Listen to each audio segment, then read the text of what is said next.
Hey, everybody. Hello, hello. I We're totally here. almost hijacked that intro by being like, hello, my sweet but then I realized I was muted. So, destiny. I mean, Hey, you can guys. still say it. We're back. Yes, Yeah, we're brought here. friends this time. We have friends. Hey, friends. What up? What up? What up? What up? What up? Thanks for having the usual suspects on your podcast. We truly appreciate it. Glad to have you guys here. I would like to say, you guys can't see it, but I could see it. Me, Bridge, and Phil were jamming really hard. Yeah, I was playing with Goofy and Weird Al. We're doing some pretty dirty stuff during that whole situation. You them That was goddamn great, video though. games. You see, that's what happens, man. Now Weird Al's getting it in. He needs love too. He needs love too. I do. Probably more than most. I was on mute. You could see us when that was happening. I didn't realize that. Oh, I can see you. Yeah, but she can that- see you can't everything. me. Yeah, I was definitely rocking out. I haven't been out in years. That was fun. I'm like Blood Raven. I can see everything. Speaking How of many eyes people does that can Arah see have? everything. Yeah, Very I strong. realized that. That's why. God say hate him. Oh God, I can't stand that man. Nasty. Would you say, I Tony? hate him so much. As I realized y'all could see stuff, that's why when that shit was going on, I was like, You're like Matt Straight. hey, But got I- to be doing that crazy. No. I have to All keep right, that before on we the before we really dive into this episode, I do want to say a quick thank you. We have a few super chats already from Amy Bracy. Hi all, just wanted to pop in and show some love. Y'all are my besties in my head, and I really enjoy all of your content. Keep doing your thing. I mean, I think Hi, that we're all bestie. besties here. I'll be your I think we're all bestie. besties. We're all besties here. We also have one for my peoples. Why are Allison and Kristen so obsessed with GrayArea, especially Kristen? I mean, it was 10 years ago. Get over it. I'm so glad you asked because I have been waiting. First of all, is anybody else getting like Mean Girls Burn Book vibes right now? Yes. Like the time Ugly that I am a strong believer that Allison has very repressed lesbian feelings for GrayArea. So I think that has a lot to do with it, along with the jealousy that Allison never got a hot girl summer while GrayArea was out there thriving. And also Just Kristen Cole Tripping over is dick. Kristen Cole is a Pisces. So I mean, they take that stuff really, really personally. He took it Don't- super personally, though. Honor. Even Allison was like, damn, bro. Like, Right. Too she's far, a bro. spoiled cunt. And she's like, oh my God, bro. Are you okay? language. That's a step too far. Yeah, There's a Kristen line. Cole will be in between those butt cheeks of her before the series is over. There's no way around it. She's definitely jealous that she didn't get a chance. She's like, oh, look at you. You got to go around, get quartered around. Now you go around. Now you got this. Now you got your uncle. And now Kristen Cole, too. She's like, oh, no. I'm stuck with this scab back motherfucker. No. This ain't fair. This guy ain't got fingers to do no work. I mean, he's missing toes, fingers, everything. I mean, this ain't right. So I think she's. You know he definitely doesn't jealous warm it up. about that. He definitely doesn't warm it up. He just dives right in there. Oh, poor girl. Poor Allison. I don't Anyways, care so much. Have you ever I'm gone so- down a water slide with no water before? Yes. No, but I'm just kind of embarrassed about the super chat because I'm assuming they're I obviously talking about skipped me like here. a stone. Thank you. Wex is a secret target. I'm gonna count how many times Arya says yeah tonight. It's all love. You know what? I'm trying my best, guys, okay? I'm trying. We should take diction classes. For what it's worth, I've never actually noticed it. It's never jumped out to me. I think you sound great. Oh, thank you. I noticed it like when I run it back and I'm like, oh, ew, Quit hitting that's on a lot. him. What did I do? I'm sorry. I know that's your sun and stars, Alisha. My bad. Sun and My bad. stars. It's gonna be a long stream, guys. I was like, yeah, last stream. I just want to say a quick thank you from Jonathan Palacios. If you have a question, please send it to one of the mods in the chat. Thank you again for the super chat. But as we've been kind of doing, if you guys are new here, I know fellas, y'all have been here before, but we're going to take it by kind of like plot line for the stream.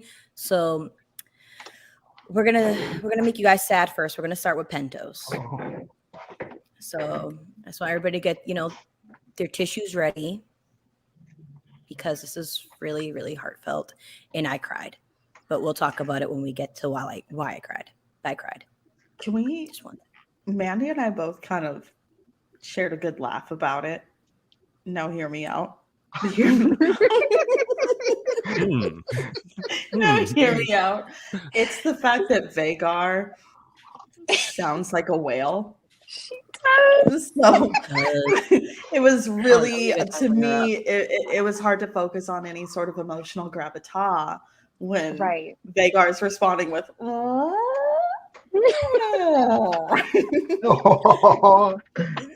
It just kind of reminded me of Finding Nemo when Dory's like, I can speak well.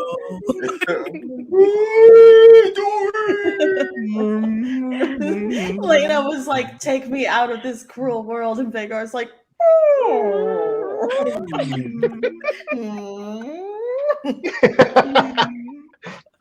okay, sorry guys. For those of you that wanted to take this seriously, I'm back this week. I think they know us by now. But we actually have a couple super chats I want to get to, and this one I think is a big one, and I actually want all of your opinions on it as well. From Johnny Wax, are they nixing Dayron from the show? I want Tessarion. I'm getting worried because we haven't seen him yet. Thoughts from the panel. Okay, I want to start out by saying go ahead. Sorry, I think they are excluding him simply because his name wasn't mentioned at all this episode.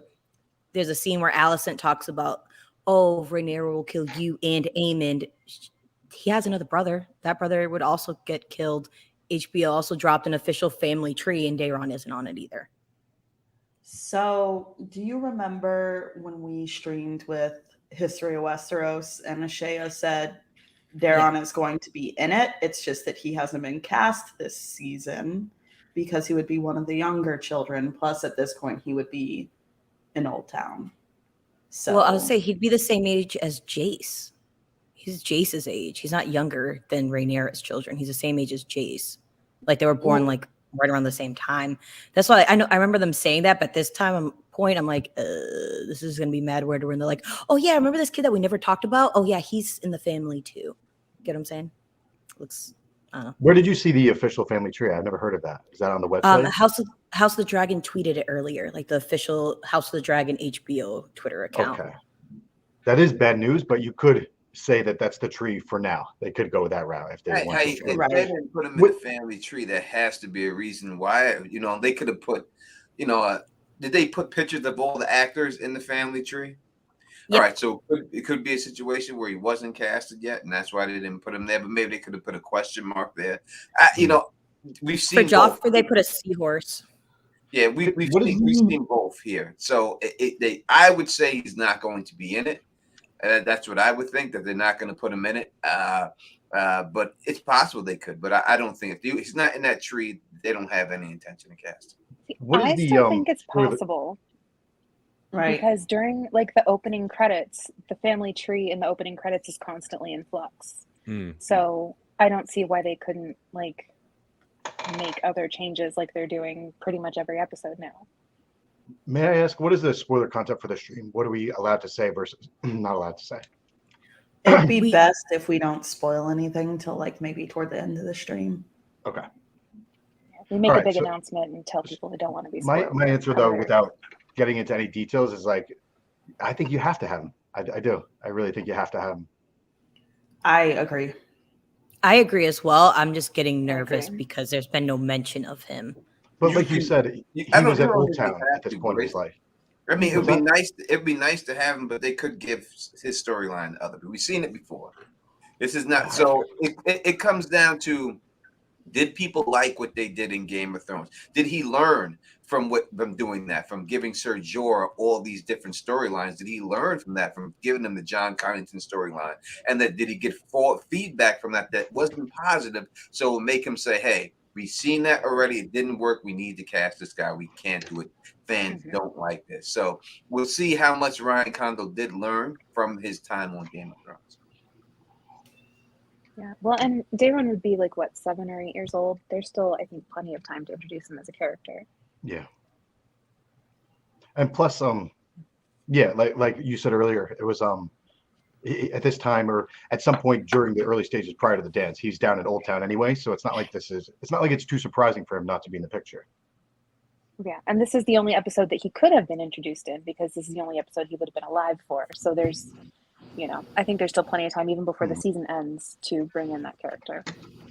Ooh, Yeah, I will play devil's advocate real quick. AVR and be like, hey, he's here. If you do, didn't they at some point say 17 dragons or something like that? People have thrown that number out to me, and if you do that, then Darren might not be in the show. I think if you count the dragons that way, Darren might not be in the show, but I don't know. I don't know if that's good. Actually, that's not true. Darren would be in the show still. Let's go, Darren. I think Bill? they're going to have him. I mean, I think anything's possible going into season 2, and they could add characters. I agree with what Tony said. They did that a lot on Game of Thrones, taking a family that had multiple sons and then combining them all into one, or they did it with the Tyrells. So I wouldn't be surprised, but again, like as Tony was saying, will they learn from that, and do they want to be more accurate and get into all the drama of it? And again, as Bridge was saying, it would be a lot of fun if that character did show up, but it's not necessary. They could cut it. I could see them cutting it. Again, I want to be very, very vague. There's just like right now we have so many. Everything's sort of focused around King's Landing. There are a lot of subplots that are going to eventually go on in this story. I feel like you really need a really big cast in this story to. Real quick, let me say this real quick, because I've seen people asking about Gray. We want to shout out to GrayArea. I'll let her girls say exactly why she's not up in this piece, but shout out to GrayArea.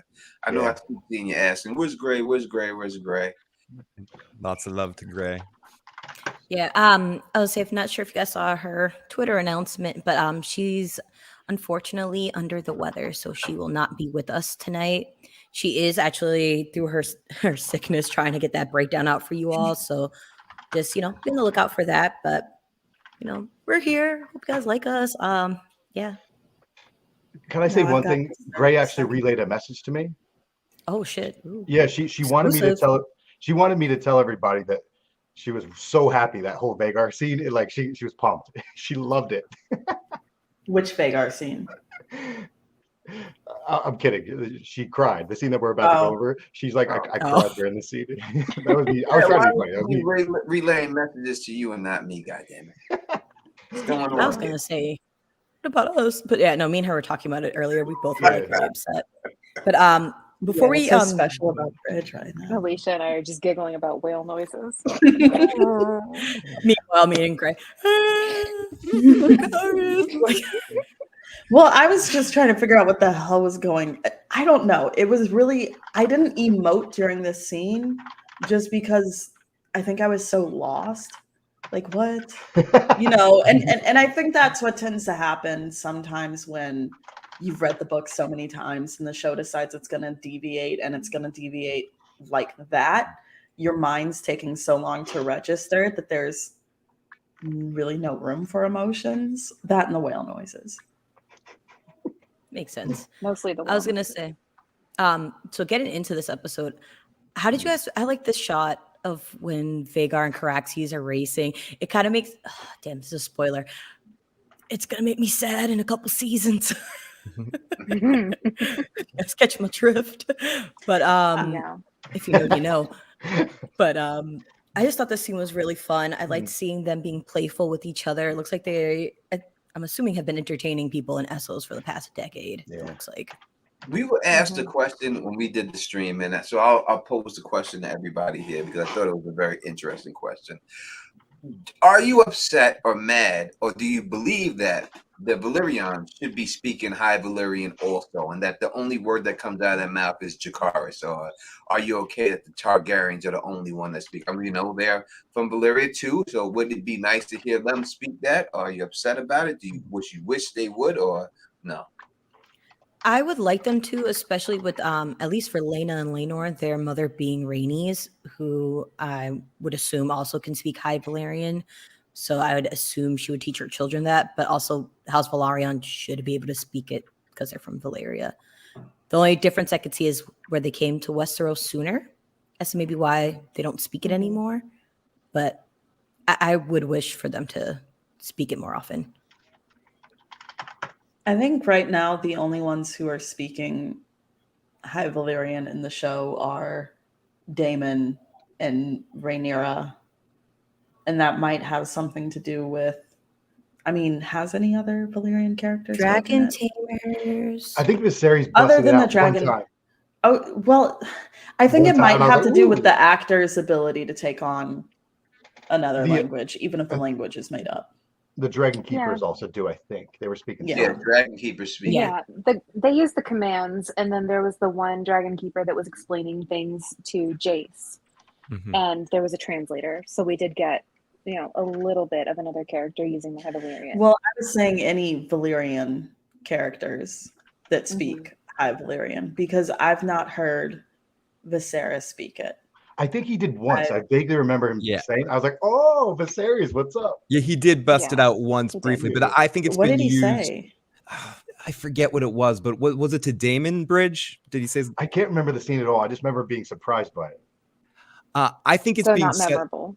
I think Yeah, it's been used on the show a lot. I said this on the stream earlier, just to show the closeness or the bond that Daemon and Rhaenyra have. So they're having other characters not use it just to add an extra layer of closeness between the two of them. Because the making out wasn't enough. It might have been like the dagger scene, maybe, if they're reading the glyphs, something like that. And as for this scene, I thought this was really well done to set up the scope and the size of Vhagar compared to the other dragons on the show. And I thought it was done really effectively in the way that they pulled it out and pulled out the shot and zoomed it out. I liked it a lot. I'm trying to get a good scale of Vhagar's size. Right. Because Alisha and I were talking earlier, and it feels like she's like two different sizes. Yeah, like this shot looks enormous, right? Enormous, yeah. Huge. Like, how does she have that saddle strapped in there? Because I don't think there's a strap that can go around this. Is it just putting the skin? She's holding on for dear life. I think that maybe this, like, I'm not sure if this is part of Vhagar or maybe part of like the saddle situation. Because we had talked about this before. These might be ropes or something. I'm not quite sure. Yeah, that does look How weird. does a rope prevent from whipping her in the face at any given point while they're flying? know, right? I have so many questions. But the Vhagar that was on the beach with her that Dracarys her out of existence, R.I.P. It kind of seemed like the head wasn't big enough to ride a horse down it, Not exactly. I was she looked a lot smaller in that scene. Yeah, she looks old as motherfucker, son. Yeah, she did that turkey Look at her waddle. face. She looked beat. Like she Oh, you know what? You know what? Those ropes, that might be part of her. Like I said, That there's might skin be. tags. Ewy. Great. Dragon skin tags. God damn it, Yeah, Mandela. She should be able to swallow an elephant in one bite. You know what I mean? Like straight elephant. And this doesn't look like she can swallow a sheep, maybe. Maybe it's just like a definitely depth perception thing, and it's harder to do with CGI. Yeah, I can see that. I did like back in during Game of Thrones, I used to do dragon size videos all the time. They're not always consistent with dragons. They switch them up from shot to shot. It used to piss me off. So I'm like, I'm trying to do a size here and you're changing it. It's like comparing, I would do Amelia Clark's to like the length of its neck and it would be different in this shot versus this shot. But yeah, that one shot you had earlier, like I that used to love those that videos. Vhagar was massive. Yeah, and the way smaller flying than this opening one. scene, it was huge. Yeah, like that body's like the size of a building. Look at its arm. Yeah. Yeah, she looks like a little ant on top of it. Yeah. Exactly. Like you can barely see it. You know what I mean? Then when you see it when it burns on fire, she looks like, she's the size of a mouth. So I think, they do mess up there a little bit, but I was happy to see her in the show. Sound like a whale or whatever. It was good to see her. Yeah. I agree. I was gonna say, additionally, when they're in Pentos, I just want to say this Mance is beautiful. A lot of the like sets, like the set designs, I feel like are really great in this show. Yeah, Personally, I would have stayed in this month. I know why Damon wanted to stay here. This is much better than what they got in Westeros. Shit. I would have chose. This is like going to Dubai. The way it looked like to me, that's what I felt. Like shit, I'd be all day. It reminded me of like the what do you call it in Karth in the second season of Game of Thrones. Oh, the court. Where Zaro Daxos 13. lives. Yeah, the courtyard. No, where the spice monger lived. The guy with the big old jowls. It's like I had some dreams last night. That guy. Did you guys watch? There was a YouTube video on like HBO or Game of Thrones, some one of those. It was like 20 or 30 minutes. It was called like the building the house or something like that. This one is actually, well, first of all, the Red Keep. It's crazy. Like that first scene, it was a one-shot scene, and that's a set. They built a castle basically. But this one's actually a beautiful castle where they added like fake books and stuff to it. It's I don't know where it was, but beautiful castle. Yeah, it's very beautiful. And then we have they have this dinner scene. We get this guy, Prince Reggio, offering them like, hey, you guys can stay here. This as long as you help us back Pentos against the Triarchy. You're more than welcome to stay. And Damon's looking like, yeah, I'm down. But Lena's like, I want to go home. And I'm not gonna lie, I'm really sad Lena never got to go back home. Right. I would just say the king fucked up. You can look at this chick, this shit. He should have listened to his dude, the strong girl. You crazy? He's gonna. What do you say? He'll mature. He fucked up on this one, buddy. You fucked up on that one right there. So you should have listened to your people. But goddamn, he grew up, boy. She grew up, right? Gorgeous. I wish. Yeah, I remember. I was all upset that the younger, not the younger, but like the middle Lena. I was so upset that we only had her for one episode. And then I saw her, and I was like, oh, all right. Like that girl was hot for like a girl. But this is hot for a woman. This is a beautiful lady. Oh, do you know one thing I did appreciate? Okay, not just one thing, but a thing I really appreciated, because I know the first time they introduced Lena, they put her in that wig.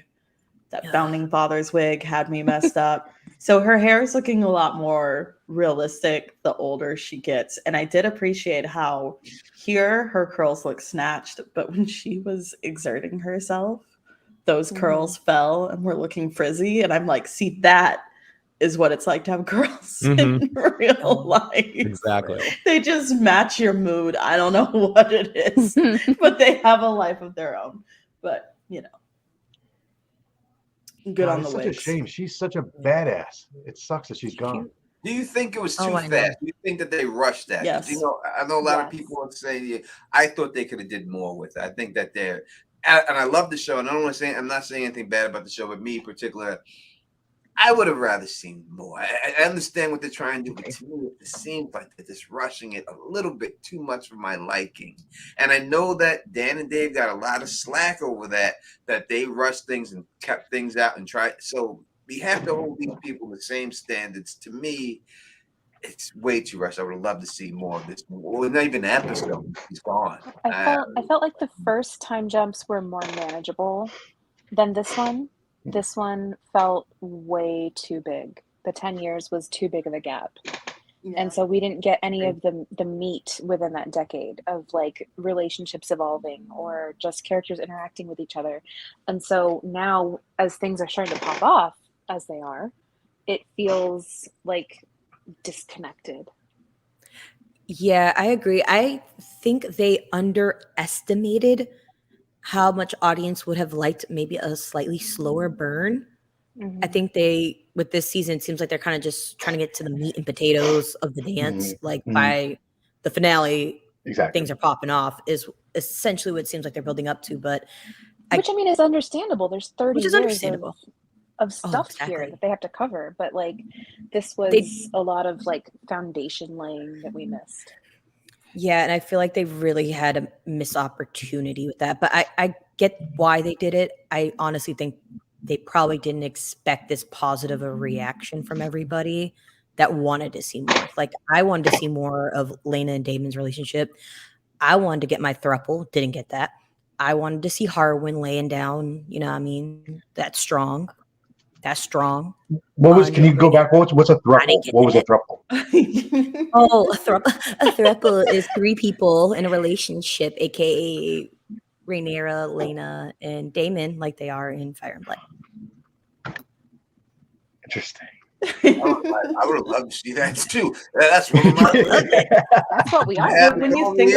you think about it, if you're going to take on a story like the Dance of the Dragons, there's really, I can't think of a better way to lay the foundations other than skip around on time left and right. Like, I think maybe they could have added an episode or two more, because I know once the action pops off, it pops off. There's just no, if you're making it into a TV show, there's really not a whole lot of better ways of doing it than how the show did it. If you have that many time jumps and you're trying to get to like the meat and bones of action popping off by the end of the season.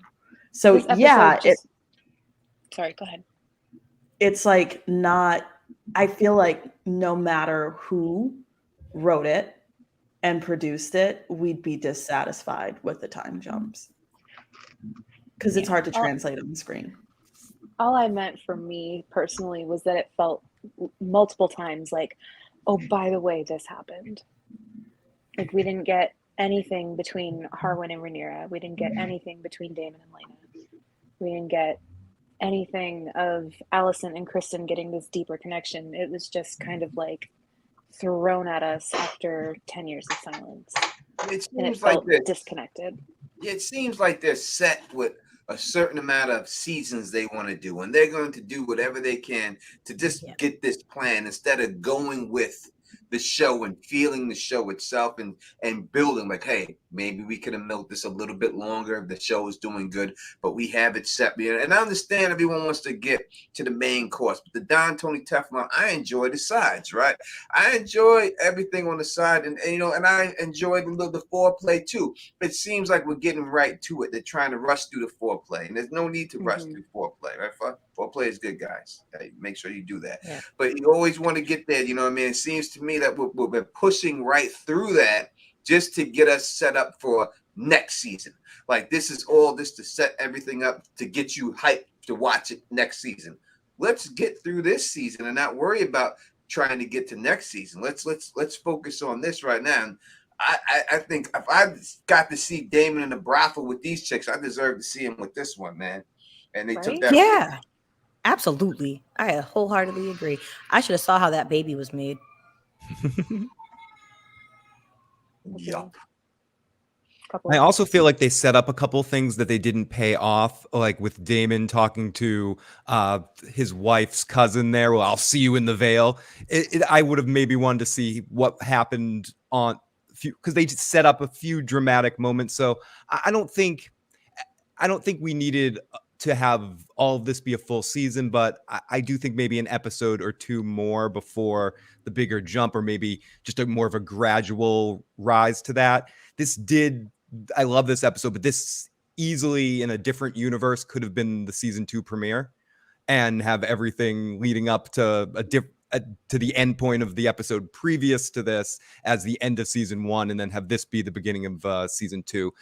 But it's a weird complaint because, as Tony was saying, and I agree, I've loved everything I've seen so far. So, but usually I like slow burn shows that really build things up. But maybe this is going to just do it a little different and go fast at the beginning and then slow things down as the series goes on, and maybe even goes back with some flashbacks now that they know that the younger actors were popular and wanting to bring them back, and having moments in season 2 and season 3 where we look back in that 10-year gap. I don't know if they're going to do that, but I could see them doing things like that because of the response to the younger actors. I would have liked, I agree, if we do flashbacks, I would like to see, because I think the direction the show is trying to go is like simultaneously put it in your face that Harwin is definitely the father of Rhaenyra's children, but also never actually confirming it. I would at least like to see a friendship flourish between the two of them in a flashback. I want more Harwin Strong. At first, I didn't get the himbo hype You didn't at all. welcome, but it was welcome. that bodyguard welcome. scene at the wedding where his dad just nods at him, and you could just hear the activation. Just started punching through some people. That was It just feels like definitely we're getting a lot of setup without any payoff. Yes. Yeah. And speaking of setup, we meet the twins. And I kind of wish they're so cute. And I would have liked to see Bela's dragon. Because this is Reyna with Morning, correct? I always mix them up. It was just awful. I should have that together for now. This is Reyna with Morning. Bela has dragon. Bela with, Bela with, I won't say the name. Moon Dancer, right? Yeah, exactly. You can say Moon Dancer. We can say Moon Dancer. No, I guess you said Morning. I guess that's a bigger spoiler. Oh, well, the egg. Oh, she didn't name it yet, did she? Shit. My bad. That's why you guys like us, right? Spoiler hatches in a couple years. But anyways, there are a lot of dragons. Stop. You're like, oops, I accidentally spoiled. Let me tell you some more. Well, we already put that. We already did it. We already, In case you weren't paying attention when I spoiled it, now I've drawn attention to it for those of you that were zoning out. Cat's out the bag. If you want to rewind. I think we're seeing here that Damon's a horrible daddy, man. He only loves one of his daughters, man. I just want to say they cut this scene right here from this shot. They cut that scene. Oh yeah, a big chunk of this scene they clearly cut, and that made me. What was there was a shot you had in the prior slide with the two of them leaning together. That wasn't in the show, was it? That one, the bottom one. No, it wasn't. This was also cut. They released the still, but it wasn't in the show. Does that mean that they were watching the birth? Probably. Perhaps, yeah. Oh my God. Oh God. That's what it looks like. Or it could just be like maybe they watched her leaving or something like that, walking out. Yeah, I'm assuming they may have been in the room when it happened. I hope not. When my daughter was born, I'm gonna tell you straight up. I was eating a Big Mac, and I told my kids, "My handler, I'll be back." Right? Oh, gosh. I'll be honest. I did. I definitely did it. The second one was different, but the first one was, I was like, this is a lot going on in this room. I don't know if I can deal with this. Actually, I'm glad that you brought that up. Damon loves one of his daughters more than the other. I think Bela might just be easier to talk to because she's so much like him. Okay. But here's the thing, though. We saw that also with Ned Stark. And he was closer to Arya than he was to Sansa because he couldn't relate to Sansa on any kind of level that he could with Arya. So just because he's closer with one of the children doesn't mean he's a bad father to the other one. I agree with you saying, but it seemed like they were setting up that him and her did not get along, and for whatever reason he didn't pay her any attention. It seemed like that's what they were going for. He's doing the best he can. Also, so I have a couple thoughts. I think Damon's also low-key kind of depressed right now, but besides him more than likely being very depressed.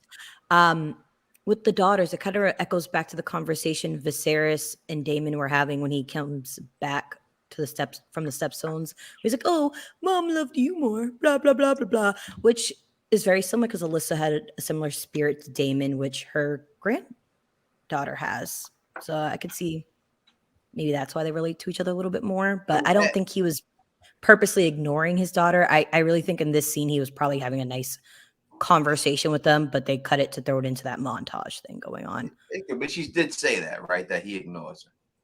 That's the way she's feeling.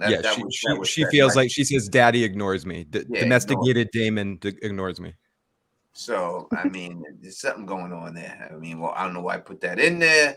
If that wasn't the case, she feels that way. Kids do feel a certain way and don't understand it. But to me, it was just saying he was putting more attention to one of his daughters than the other.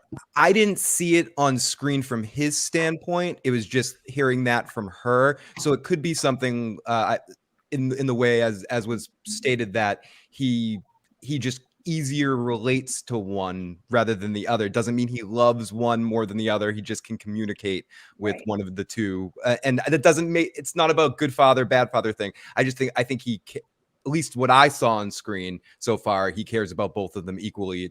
it's just one of their perceptions is dad doesn't like me. But hopefully he'll change that. I think hopefully this situation will lead to him being closer to his daughters, not more. I agree. And I feel like it will. I feel like the scene at the end led us to believe, because he wasn't alone, he wasn't isolating from them, he was standing with them. So I feel like it's a sign that he'll bring them closer. Right. Yeah. He's already doing better than Viserys. Like, he's already doing absolutely. better than Viserys. He's not ignoring his kids for 6 months after their mom dies. He's not like just telling the maester, go ahead and kill her. He's like, when they said, we can try to cut the baby out, and he said, will she make it? And they said no. He just shook his head. Like, Yeah, he shook her off. He was like, no way. Yep. I don't know if it was a no way or if it was this is a hard choice. It seemed like a no way, because she definitely so? lived to. Yeah. Well, I mean, she came waddling out of the castle to go be dramatic on the beach. I understood that though, because at the end of the day, she was either gonna die of the baby just not coming out and it just essentially killing her slowly, or choose, as she said, a dragon rider's death and go out in a blaze of glory. No pun intended. But did she do it so Damon didn't have to make a decision, or she didn't want Damon to make a decision on her life? Okay. I think she was taking her own agency. Yes, it was harsh of me to say she was dramatic, because Vhagar is the only one that would have helped her, and was hesitant too at that. And like when she's like, Jakaris, she's like, he's like, are you sure? She's like, sure. But I think it connects to what she said to Damon earlier. If she doesn't want to die in that position, she wants to die a dragon rider's death. Yeah. And it put herself in the position. And I think as hard as it was for Damon, you could see the respect he had for her choice of making it. I don't know. It was a tough moment. It wasn't as sad for me as I think it was for some. It was more a sign of strength. Like, I was like, oh, that's a fucking ball. Like she took it by her own hands and went out the dragon rider's death in the way that she wanted to go out. Right. And it's also on the back of a scene where she wanted something that Damon was not willing to give her. And so she felt like she didn't have any control over that either. And so it was her taking back her own choices. I guess I'm overall pretty unhappy with this scene. As much as I want to laugh about the whale noises, I still can't process the decision with this. I liked in the book how she tries to mount Vhagar. So for those who haven't read the book, she tries to mount Vhagar one last time, as essentially she's dying of childbed fever, and on her way to try to get to Vhagar, she ends up collapsing and passing, and Damon picks up her body and brings her back. And I feel like I personally would have liked to see that a little bit more, because it shows a warmer side to Damon, because I feel like this show's making him very cold. Yeah. Yeah, I wanted to see anything like that with him right now. They're not.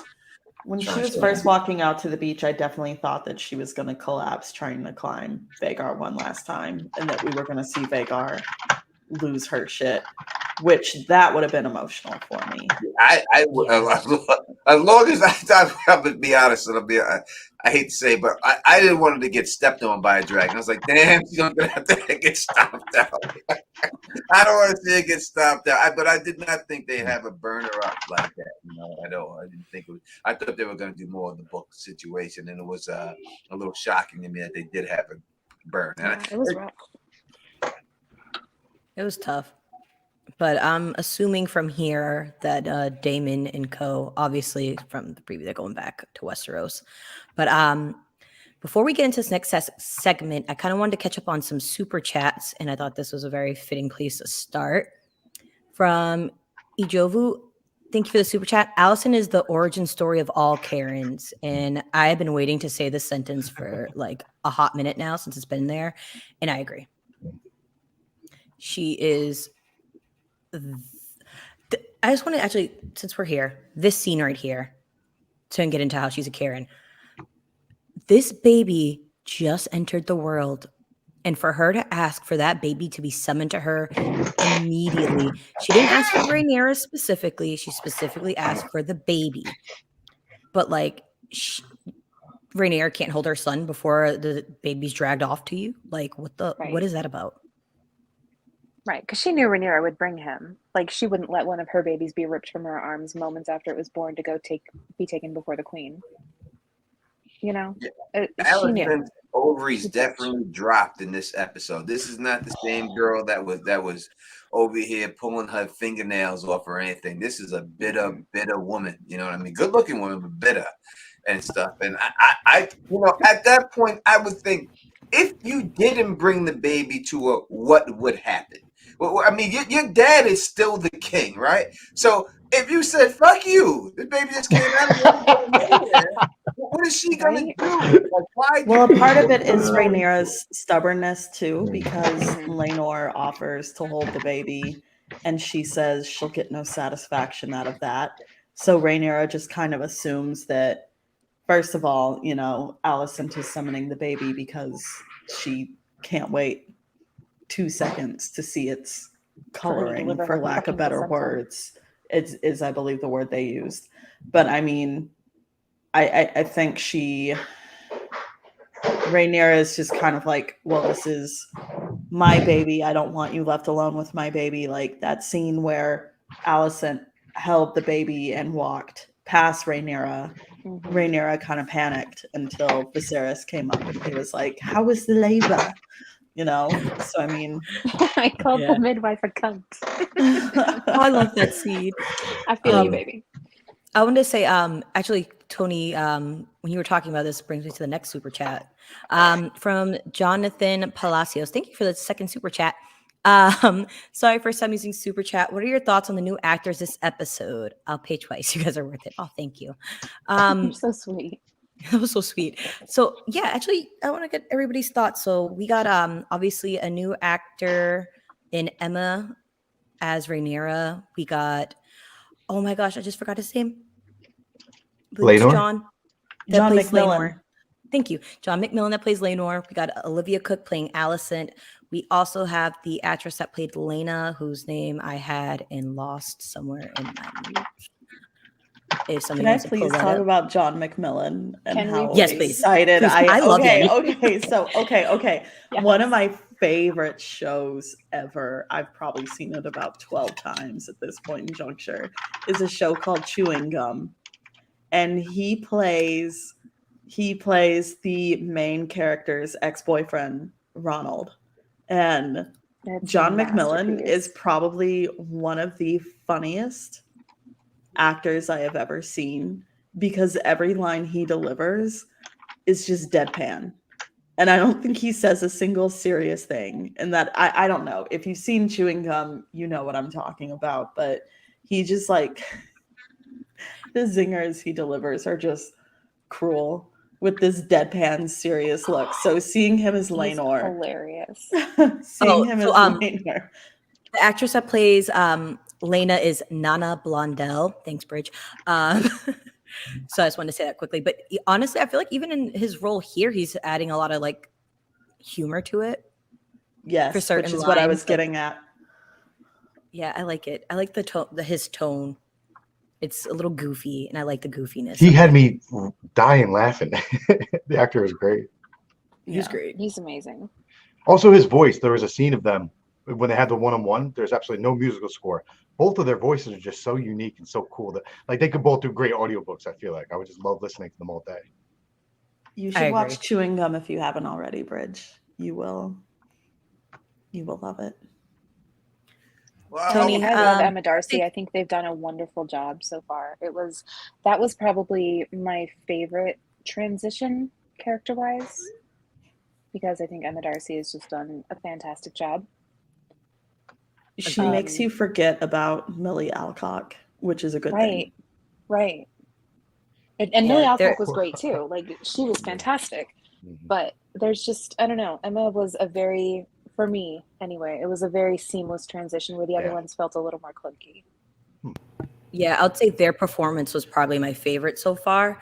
I will say I kind of am loving bitchy ass Olivia Cook a little bit. I like the way she's delivering her lines. Like, I'm enjoying it. I don't like Alicent. I want that to be clear. I like Olivia Cook as Alicent. Very specific. Yeah, Olivia's doing great. She makes me want to kick her in the fucking teeth. She's doing a fantastic job. Exactly. How did she describe it? I think Ryan told her to play Alicent as if she voted for Trump. Yes. Yes, I did see that in an With her interview weird ass recently. kids. Well, With her hey, I love her weird weird ass ass kids got that. for now. Weird fucking Because kids. the thing she goes hard on, there's no reason. Because, okay, here's the difference between her and Cersei. Cersei could admit to herself that she was being cruel. What makes Alicent annoying is I don't think she could ever admit to herself that she's being a see you next Tuesday just for the sake of being a see you next Tuesday. She's too Yeah. quiet. Honestly, that kind of wants me to I want to bring this up in this other super chat from Vanessa Boguer. Thank you. Allison is vindictive and paranoid, but I wish Rhaenyra made sure at least her firstborn was legit. How different things would have been if Alicent couldn't have questioned Rhaenyra's heir's legitimacy. I agree with that, but I wonder if they made Rhaenys book accurate with the black hair and the white streak in it. They could have passed that off like their grandmother's a Baratheon. The seed is strong. I think they. I All right, get so it. I think they just wanted to. They did the Rainey's thing because they wanted to show that she was a Targaryen. That's the only reason why they. Yeah. I would have rather seen the streak too. No doubt about it. But I was a fan of Joji and the Pussycat, so I would love to see the streak because of that. But I would say that dealing with the actors first, I think that they totally, and I love the younger actors, but without a shadow of a doubt, you could see it's been taken to a different level since they've come into the show. That it's just and not, I want to say a better show, but it is. It really is. It's just taken to the next level with them being in it. That being said, I would have loved to see more of the younger actors and them come in a little bit later. I was cool with that. But it has definitely the bar has been raised with them being it. And speaking about John, I will say this. I'm not gonna say I'm saying this, it's quite possible maybe y'all would see John very shortly on somebody's pregame show. So maybe, I'm not gonna say it, but maybe we'll see it. Very exciting. Sorry, I don't know why. Just stay tuned. Just stay tuned.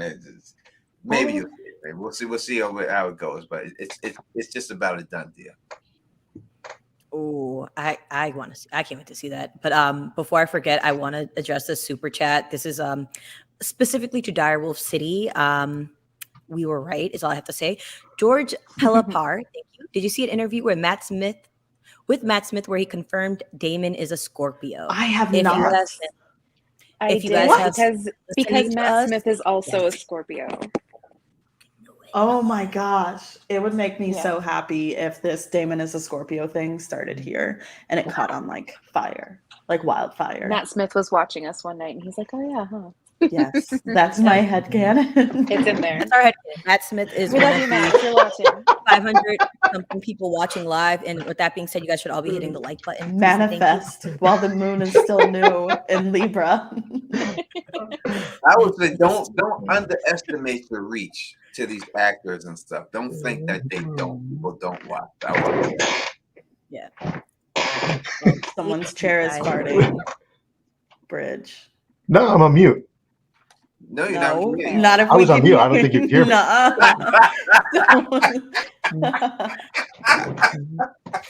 Hey, I'm on mute. Y'all can't hear me. But we'll blame Phil this time. Yeah, it was my fault.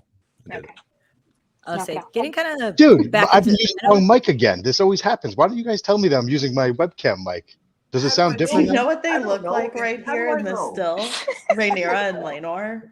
It kind of reminds me of that still of Tiffany, New York, where she's just standing there in Flavor of Love. They just look bewildered. Honestly, can I just say, when she's going up the stairs and the baby's hair starts to darken and she's like, fuck. I was like, oh that's why she... because the hair started to darken a bit. What do you mean the hair starts? It starts darkening right away? The babies, because if you look in this drying, you see like here it's still kind of light. Okay. And then here you can see how dark it is. Wow, I didn't realize that. So like within a couple minutes, just the fact that like it dries off or something, all of a sudden you can see it better, the hair color. Oh, I didn't catch that. That's good. Using different I baby can- actors. I can explain like how that, because I've been there. There's like a white slime all over the baby when they come out, and then like it kind of dries clear, and then you can like see their color a little better. I know it's gross, sorry, but we're talking about birthing babies here, and so you can see their hair color a little better once it's like wiped off or if it starts to dry. And she noticed as she's looking down, walking through the hallway and up the stairs, that like you can see the baby's hair color now. I we thought couldn't she before. said fuck because she had just given birth and she hurts. And she was having a She's cursing up the storm, which was shocking. Yeah. Like, I was happy. She to see it. delivered Really? her That's placenta a lot. like walking to Allison's chambers. Like she delivered her placenta standing up, walking, Yeah. holding a baby. Like, fuck Allison, dude. She's a warrior. Like, no bullshit. She Rhaenyra is. is a warrior for that. She's a champ. She is. Like an absolute champ. But I meant to pull up a still for it, but Lord Caswell. yes, I did catch that. Yes. A That day was may great. yet come, or whatever she said. Oh man. We're gonna say that spoiler for a little bit later, but It was a good That was cool. plan. That was a really liked cool, it. just like, you know what? Also, they had it's a long scene, and they said they had to like, they're like, I forget which one it was. One of these showrunners said to the other ones, like, you got to write stuff for the scene. They're like, but it has nothing. We're just going to be filling in dumb stuff. And he's like, yeah, but that's what this scene is. It's like, what would people be talking about right after she gives birth and they're walking up these stairs? And I thought to myself, that's actually a reason why they may have edited in the Caswell. It gives them a little bit a way to pause on the stairs. Right. But it was like, so it was like, Now, they use it as an opportunity to layer in something that may play a part in the story. That was cool. the woman that was walking with him, is that Lady Caswell? I would assume so. I would assume so too, because I'm excited for that being set up so early. Yeah, that's one thing I can Again, say. more spoilers. I'm not going to say anything. That was a very, very cool plant. I liked it. Yeah, I will say Ryan and the other showrunners and the writers. So I know I've mentioned it before on our previous streams. It was required by all the writers to read Fire and Blood. So anybody that sits in that writing room had to read Fire and Blood. Like it was a requirement. It was not optional. It was required. And you can see it by just, again, like the Lord Caswell, when we get like the Blackwoods and Brackens being brought up, like we get the Grover Tully mention. Like, come on. Like, oh man, love this show. I know the Muppets showed up. I was excited. I was so excited. So for those that don't know, Grover Tully has a grandson named Kermit. Kermit's the grandson, and then Elmo's the great grandson, right? Or is it opposite? Yeah. I just know it's like And Big Bird's in there somewhere. Yeah, whole rosters I thought there. it was Elmo had sons, Kermit and Oscar. I don't know. I'll go check. Oh, I think I there's thought also Elmo was the young badass. I think Elmo is the young badass. From what I'm seeing. Okay, so Grover is the old dude that's practically on his deathbed, yeah? Yep. Okay. Elmo is the young one. Yeah. Which means Kermit is The grandson. Elmo is Grover's grandson, and then Kermit and Oscar are Elmo's sons. One was a fighter, one was there's an a Oscar? politician or something like that. Yeah, there's also an Oscar. Isn't Yeah. that like one of the? This is Yeah, definitely from Sesame Street. Oscar the Grouch. shit going on here. I mean, he I love definitely it. loved Sesame Street growing up or something. Man, he had to put. There's no way he could say he didn't put that. Or in he there. was trying to make the Tullys into a joke. No, he said that they were like space holders. They were space holder names, and then he just liked it, so we went with it. I remember it from an interview years ago. Well, I respect it. I love it. Speaking of things I love, this little interaction. First of all, Viserys, just let it go. Just go bald, bro. Like, it is what Yeah. the fuck. At this point, just go full Crypt Keeper. He's halfway there. Amazing battle. He is the Crypt Keeper. Crypt Keeper. Just go full Crypt Keeper at this point. Well, I think he's trying to keep those Targaryen. Yeah, you're not fooling anybody. Locks. You're not fooling anyone. Shave Then it you got to off. put a bandana Straight on like Hulk haggard. Hogan. You got to pull a Hogan. bandana on. Exactly. He's gonna run Hey, that. brother. I'm just kidding. You got to come out with that. I'm gonna be bald and looking like I have long hair for 10 more years, brother. He's got to Other run Mania that. is coming to get you. I would love that actually. Can we make that a crossover event? HBO, make that happen. But I did want to get into I loved this so much. what a beautiful family moment. The way ovaries exploded Laenor during this scene? the way Laenor Mine. just passed him over and was like, yeah, here, say hi. Like, I'm like, y'all are co-parenting so fucking effectively, and I'm here for it. What's that mean? I'm the dad that stepped up. I'm the stepdad. I'm the dad that stepped up. That's Laenor, and I love that for him. I think it's really adorable. I really loved the way that Harwin looked over at Laenor holding Joffrey, and he was like, may I? And Rhaenyra said something to the effect of, Sir Harwin would like to be introduced to Joffrey. And then it was just, it was one thing I really like about it is it's never confirmed. It's never confirmed, but you just know, you feel the love, you get the full effect. I just loved it. I now understand the Harwin himbo strong hype because I've only been saying it for weeks now, but no, in my defense, listen, I do not recant for not being on the hype train because his introduction was him making some creepy faces while skinning a rabbit. So I'm not apologizing. I'm just saying. It was cute. See, it was just the perfect blend of love and duty. Was it? And I think it was because he was doing his duty. Laenor and Rhaenyra had a duty to each other because they were forced into this marriage.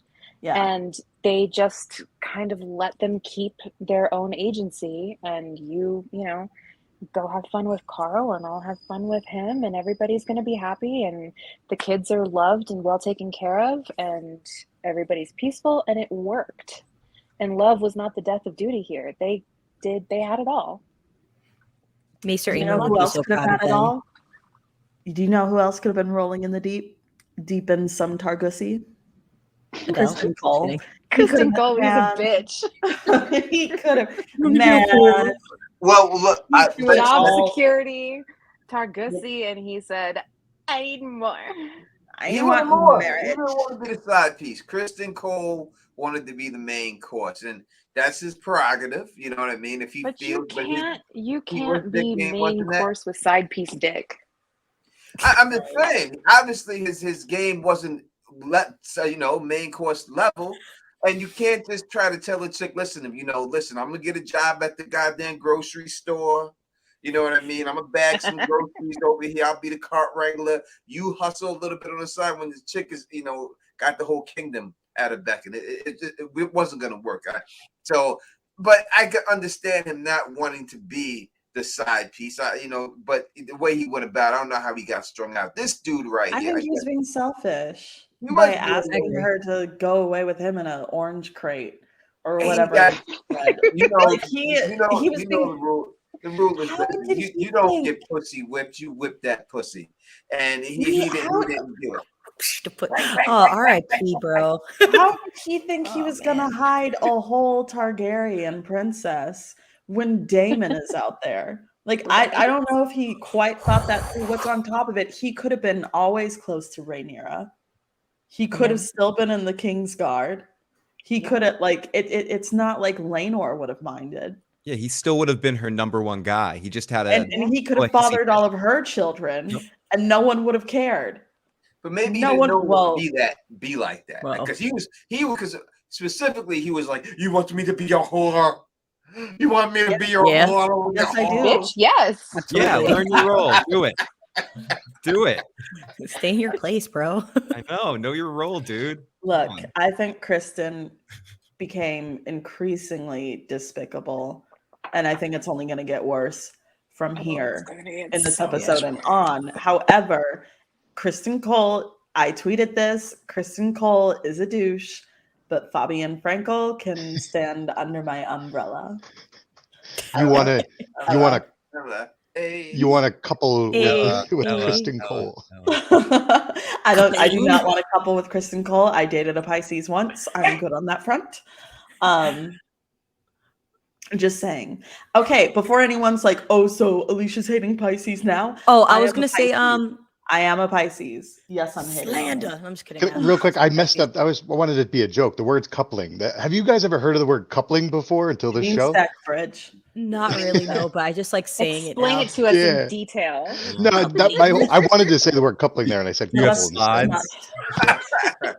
Well, Bridge hasn't heard of a couple of, we're from different generations. You know what I mean? We have these fancy words that y'all younger cats have and everything else. We use train, all right, not threesome. That's the stuff we're into. Not people. Those words we know. Coupling. Yeah, thruples. But all right, now I'm like upset because somebody called me out on this earlier. I was gonna say, yeah, so yeah, super chat. That's why you guys are here. Anyways, thank you, Fernando. Maybe they're making Joffrey and Daeron the same age because they're changing ages all around. I could see that. That ties back to our earlier conversation we were having. Sorry guys, I'm still catching up on all the super chats. Thank you guys. But yeah, I agree. But to play devil's advocate, that would mean that she'd have to already be pregnant. Or soon. And it's like, oh, I feel bad for her if that's the case. Good point. Yeah, I'm assuming he's probably at Old Town and they just haven't name dropped him yet. Hopefully they fix that. I hope so. I trust Ashaya as a source of information in this fandom. Yeah. She's been right about, everything up to this point. So She says, and Aziz say, Daeron is going to be in the show. They just haven't cast him because it's tricky casting children, and he's not really needed to the storyline at this point in the books. He's in Old Town anyway, so on and so forth, yada yada. Yeah, I'm saying just like the name drop. They casted other children, so I'm gonna say it's tricky.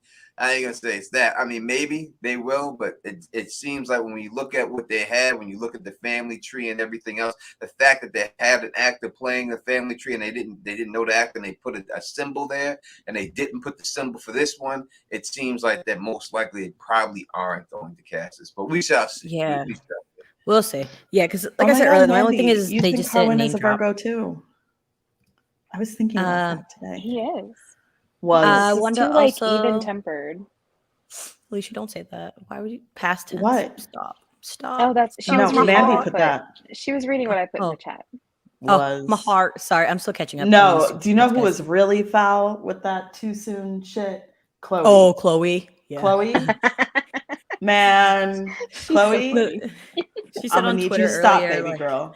She said on Twitter earlier that some people think Sir Harwin's hot. I think he's well done. No, someone said that they did well casting Harwin or something like that. And yeah. She was well done. Paraphrasing here, guys. Yeah. But we love Chloe. Check out Girls Gone Canon. Their podcast comes out on Tuesday. Yeah, we ruined the joke. I'm sorry, we're over explaining it. But I just want to say thank you. Before we go off this slide, he also reminds me a little bit of Rollo from Vikings, just the way he looks. I thought the same thing last night. Oh, yes. I see it. Clive Standen. A little bit. Like especially later seasons, Rollo when he's dating the princess and stuff. Dating the princess. Dating a whole ass marriage. Definitely the French. They're married with children. The really horrible actress that just gave a wooden performance all the time. Wasn't she was bad, wasn't right? she related to some? She had some nepotism going on with her, I believe. Is how she. That explains it all. Yeah. I would say this though about this whole thing. I would have liked to see them actually got to know each other or cared about each other before all these babies just been popped out by it. Just like I said, it wasn't enough for me just to have the bodyguard moment that you would think that would lead to 3 kids. They did kind of build up to it, but barely. Yeah, I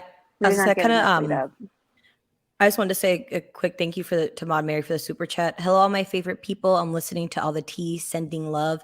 And this super chat from Count Billionaire House Status relates to what we're talking about. I love the show, but I think it'd be better if they took more time. And I think if we got a little bit more wooing, if you will.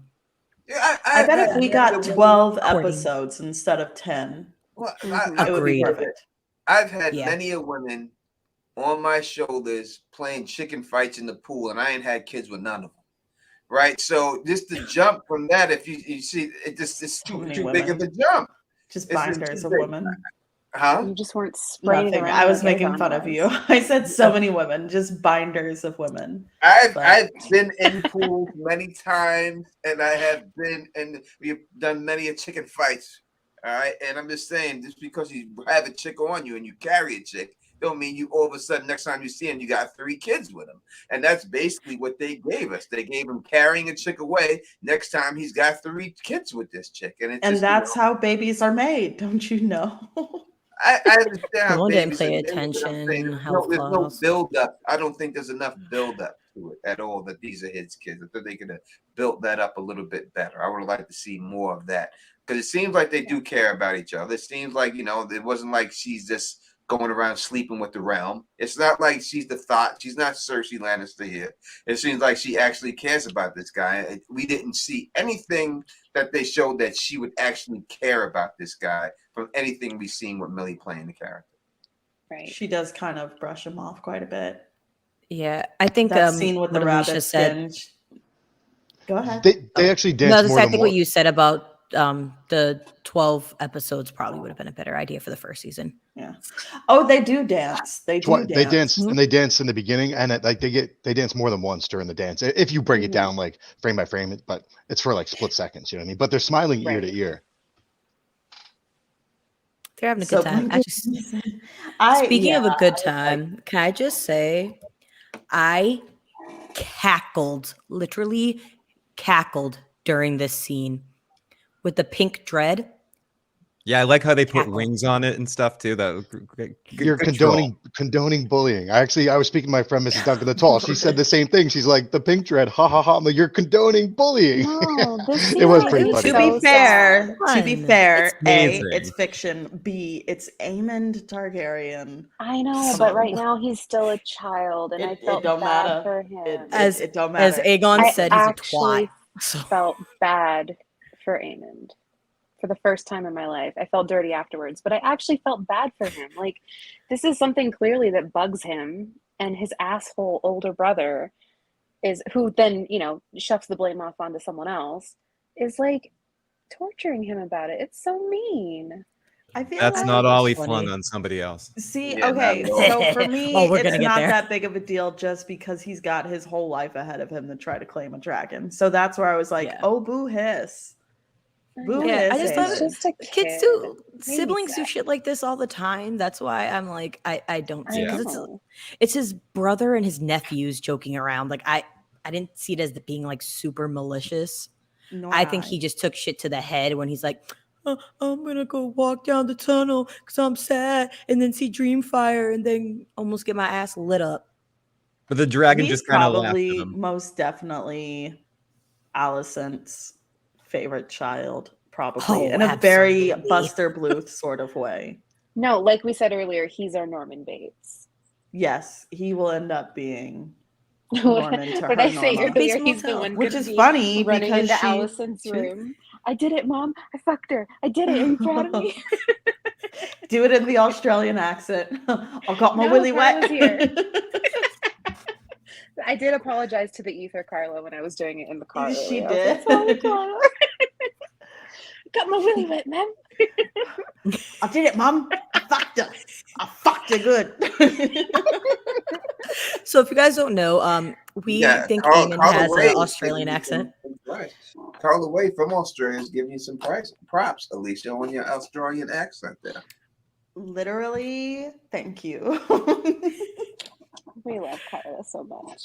We do love Carla. But I just want to say, with this scene, how sad it made me that clearly these boys would have got along if a certain somebody's mom stopped acting like her daddy. Like, it's like every time you open your mouth, your dad's voice comes out. Literally. That is Alicent. I think that's the case for a lot of in life, right? Even when you deal with anything in society, that kids always get along, and it's always the adults that poison the kid's mind, whether it's racism or anything else. You put two kids together, they play together no matter what color they are. But it's the adults that poison them later on. I think that's what they were trying to show with this whole scene. Yes, that it's taught. I did love how Aegon seemed to have the closer relationship with little Luke. Also, baby Luke is exactly how I imagined him in the books. Exactly how I imagined the little kid. But he always seemed to, like, I dare say, for now, I don't think Aegon is that bad. He's a little shit, don't get me wrong, but he's also a royal teenager. I mean, he acts exactly me out. He acts exactly like a privileged, so bad. He acts like a privileged ass kid. Yes. He's just a horny. He's horny. Okay, guys, which reminds me of the super chat from For My Peoples. Thanks for the other super chat. Randoms King's Landing resident. Hey, is that Prince Aegon up in the window? Having his Homelander moment. Yes, it was so fucking weird. I can do what I want. You talking about this? So fucking weird. You know, that's David Tennant's son. Yes, this is like some major Doctor Who. I knew he was cast on. I didn't love realize. David Tennant. Wow, the Purple Man himself. It's interesting though, comparing it to the Homelander situation. I think it was for different reasons. Homelander, it's, you know, I can do this. I think at this point, it's just to show, as Arah was saying, how he's a horny kid. He's a horny kid. This is what he is, and they have to. Right, but this is like right after those girls are like, ugh, when he was. Carla just called it the Pornhub window. I would say that's the OnlyFans window. Was it the same window that Tommen jumped out of? Yes, lots of babies have been thrown out. I don't know about the same window, but they're no, it is architecturally they're the same. But I don't know if it's like no, because Tommen was in the king's quarters. Oh, good point. Yeah, like it stands to reason that around the Red Keep, a lot of the windows would be architecturally the same. I just feel like unless it's like the Winchester house, and it's all just confusing and different. You know. I've been there, the Winchester Mystery House. Of course you have. Of course you have. All right, there's a couple of things going on with this picture. What is he using to masturbate with? There's no lotion, no Jergens, no Vaseline. What does he have?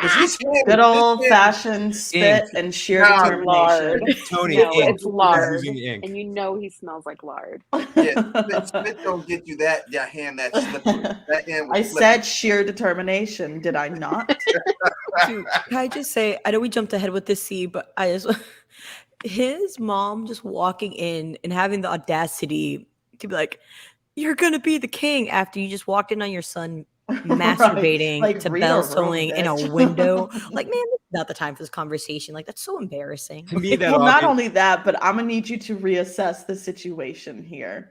Like, your little bundle of joy is standing butt naked in a window, jerking off, so that Skeet can get into the eyes of the commons. And you're like, you're gonna be king. What was Michael also David said he was using his schmegma as lube. Michael, I need you to stop. Oh, girl. What was also really uncomfortable is the fact that she didn't say anything about it. So this is obviously a regular occurrence. Right? Yeah, she's this walked was just another Tuesday. Yeah, this is just another Tuesday. This isn't a new thing for him. This is like, oh, you're doing this again. Oh God. It was funny as shit. I'm not gonna lie. It was comical. I agree with this comment from Ijovu. Aegon misunderstood the meaning of Dracarys. I think so as well. It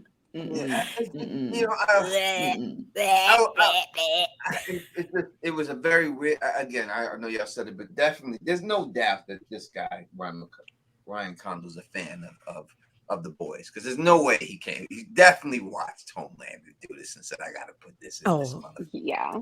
Oh, but definitely. So what you're saying is we're weird. about to get no. See, okay. I don't think I definitely think Aegon II is gonna be antagonist worthy, but I don't think he's gonna be completely despicable, because while they're setting him up to be a weird little MFer, Yes, I think they also set him up to be, as Mandy said earlier, maybe it wasn't Mandy, maybe I saw a tweet, slightly sympathetic.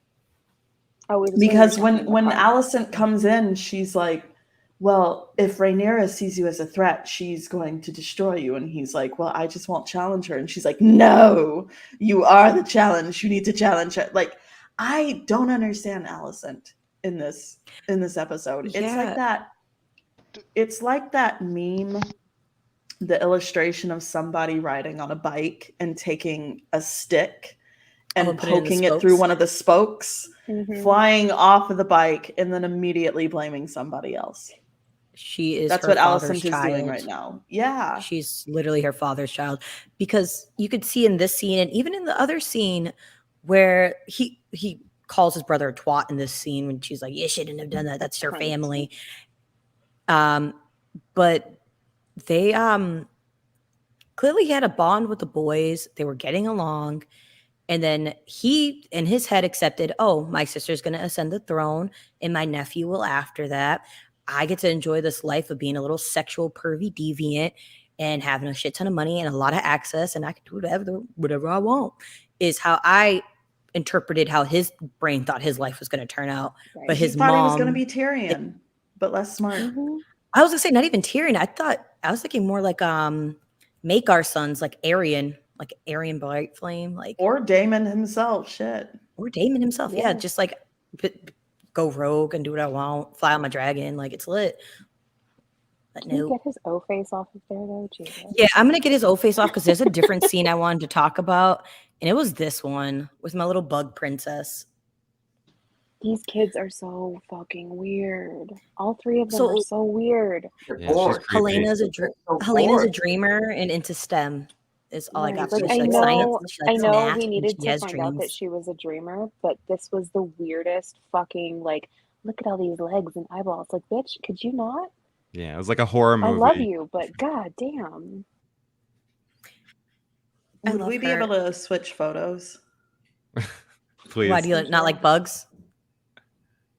Oh, I just wanted to bring up Helena's dream, or the statement when Alicent talks about Aemond one day having a dragon of his own, and Helena saying, "Oh, well, he'll have to close an eye," like super cryptically.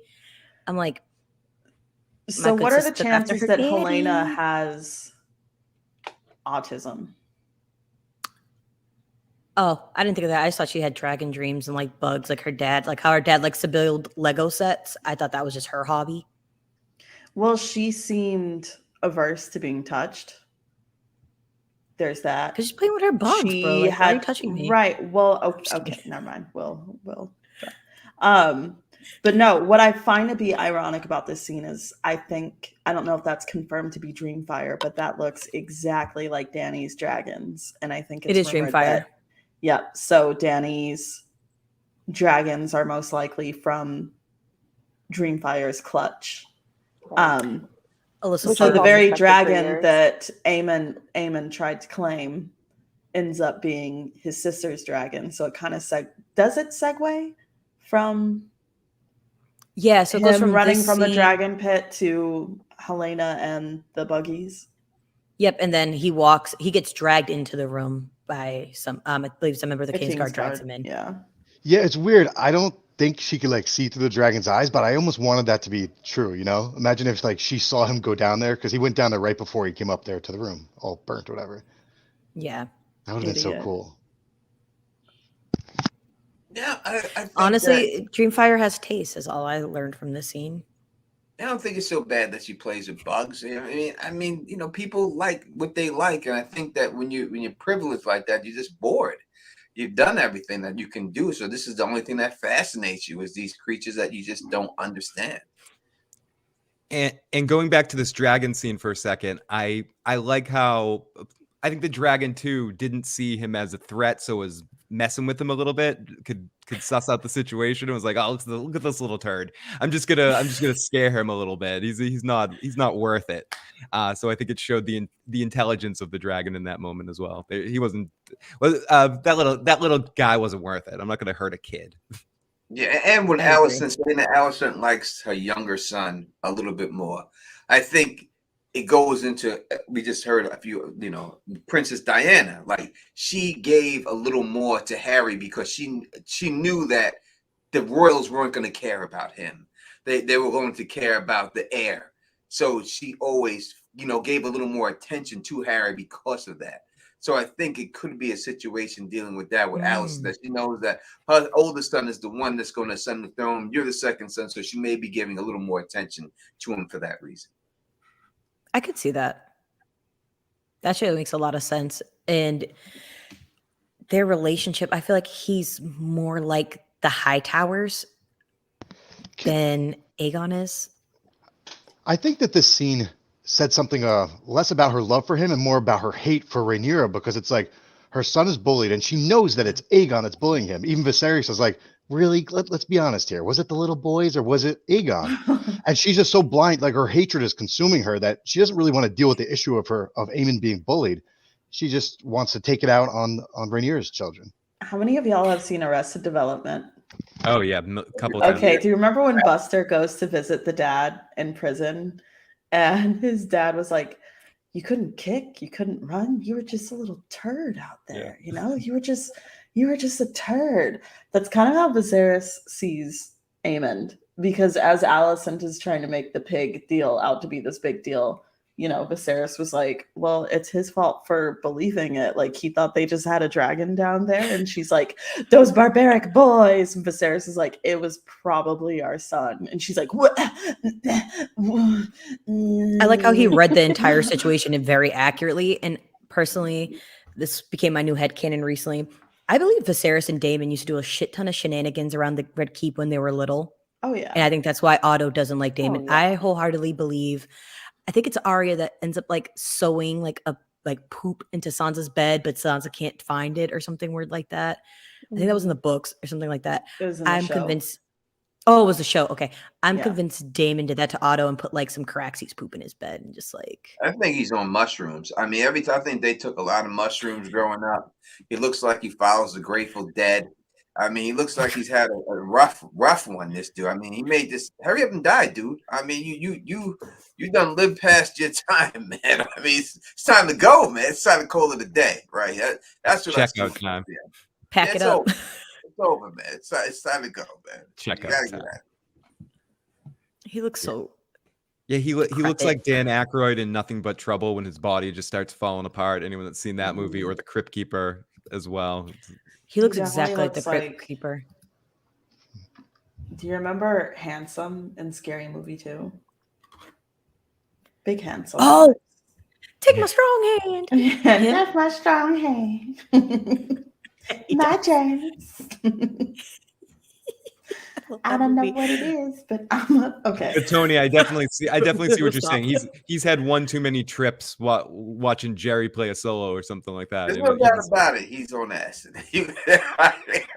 That's how he has the dragon dreams. Look at those eyes. Look at those eyes. He's got the dilated pupils and shit too. Look, like, yeah. What do you think is honestly? I don't blame him. He's in a lot of physical pain. His wife's annoying as hell. His kids are twats besides his daughter. Right Your here. body parts are falling apart. I take acid every day too. Oh, hell yeah. If my finger fell off. Okay, so I do want to call attention to the fact that Viserys really just wants to. He takes joy in family. He does. I mean, he's like in his later years, he does care quite a bit about legacy in the way that Tywin could never, if that makes sense. However, because he was so obsessed with the positive aspects of legacy, he ended up doing his part to sow the seeds of an absolute bloodbath down the road. Because right when they're in the courtyard and they're sparring with each other, he was just, if it weren't for the fact that he looked so decrepit and vomitous, he'd look adorable. You know, he was just so happy. The kids, he's like, look at this, Lionel. Look at this. It's everything I ever wanted. They're playing together, Lionel. Look at this. And Lionel's like, yes. Yeah. You know, so I mean, I kind of feel for Viserys. I kind of feel for Viserys a little bit. I think that he needs to take a more active hand it's not so much like, oh, you need to wear the pants again and shut your wife down, but he really lets her talk down to him in all the wrong moments. And that's where she kind of gets a sway. It's not so much like, oh, he's not taking control, he's letting her have say all this stuff. No, he's letting her talk down to him about his own family. Like even in this scene where he's like, essentially where she's pretty much saying like, oh, those 3 kids, like she's forcing it, like come on, dude, like this is not okay. Like you have eyes, you can see these, and he's like, these allegations have serious consequences. Like, tell her those consequences, sir. Please enlighten her to those consequences. She's like, because if you don't, which are not, but I'm gonna do it right now anyway. And he's like, exactly. Yeah, the worm is turned. I had a poetry. You know, the worm is definitely turned. Before he could order her to the bed chambers. Now, looking at this Allison, she ain't getting ordered to no damn bed chambers. No. Like, she ain't coming. She ain't coming. So now he gonna allow her to talk down to him for the pussy. But what I'm saying is this: he could have easily prevented this whole motherfucker. Look at your crusty old ass right now, dude. Advocate the throne. You ain't in no condition to be king. Give it to Rhaenyra right now while you're still alive. Say, listen, I ain't in the best of health. As y'all can see, I tried to cover. No glove can cover this motherfucker no more, right? You can't just put a glove on this motherfucker. It's obvious your ass is dying. So listen, I ain't in the condition to do this shit. I'm passing to my daughter right now. It's all over. It ends. Allison, it ends everything if he just did that shit right then. But his old ass wanted to hold on to the throne to the day he died, right? Just go out right now is what leads to this whole shit. Right now, if he did it right now, so listen, look at me. I lost a finger, I lost the arm, my fucking shoulder's done, my knees are shot. I'm out of here. You know, I got my daughters could take it over right now. It's all over. Retire. That's it. Retire. Get the fuck out. You know, abdicate, retire. I can't think of a single leader in the story that retires. Do you guys know of any? They were in definitely real life trying to get on the story. They were definitely trying to get. Okay, I was about to say no. I'm just gonna say, wouldn't it have been cool if Queen Elizabeth could have held out just a little bit longer for Viserys to die on screen? Wouldn't that be perfect? Such synergy. Agreed. She's not my queen. They were trying to get Ares II to abdicate to Rhaegar. But that Tywin's gonna let his ass sit and rot in Duskendale until Barristan wanted to prove a point. Exactly. This dude's time is up. Look at him. Look at him. He's got to go. Yeah, it's stir fry shit. I mean, this dude is out. It's every episode. He's still got his wits about him. So yeah, I mean, he still has. Every episode we have seen from this mug, something has happened. First the back, then the finger, and now the arm, then the arm. Then the arm is going there. Every episode they're showing this dude falling apart, man. You know, you know what I noticed? Obvious that since Aemma's. Oh, sorry to cut you off. Since Aemma's death, his body has been falling apart. Because first it was just like he had a light scratch, and then all of a sudden it's just been worse since she's been gone. I like to think it's the ghost of Aemma being like, "See, you wanted to cut me open. I got something for that ass." Do y'all believe that this is leprosy? I know. Do you believe that that's what's going on here? I do.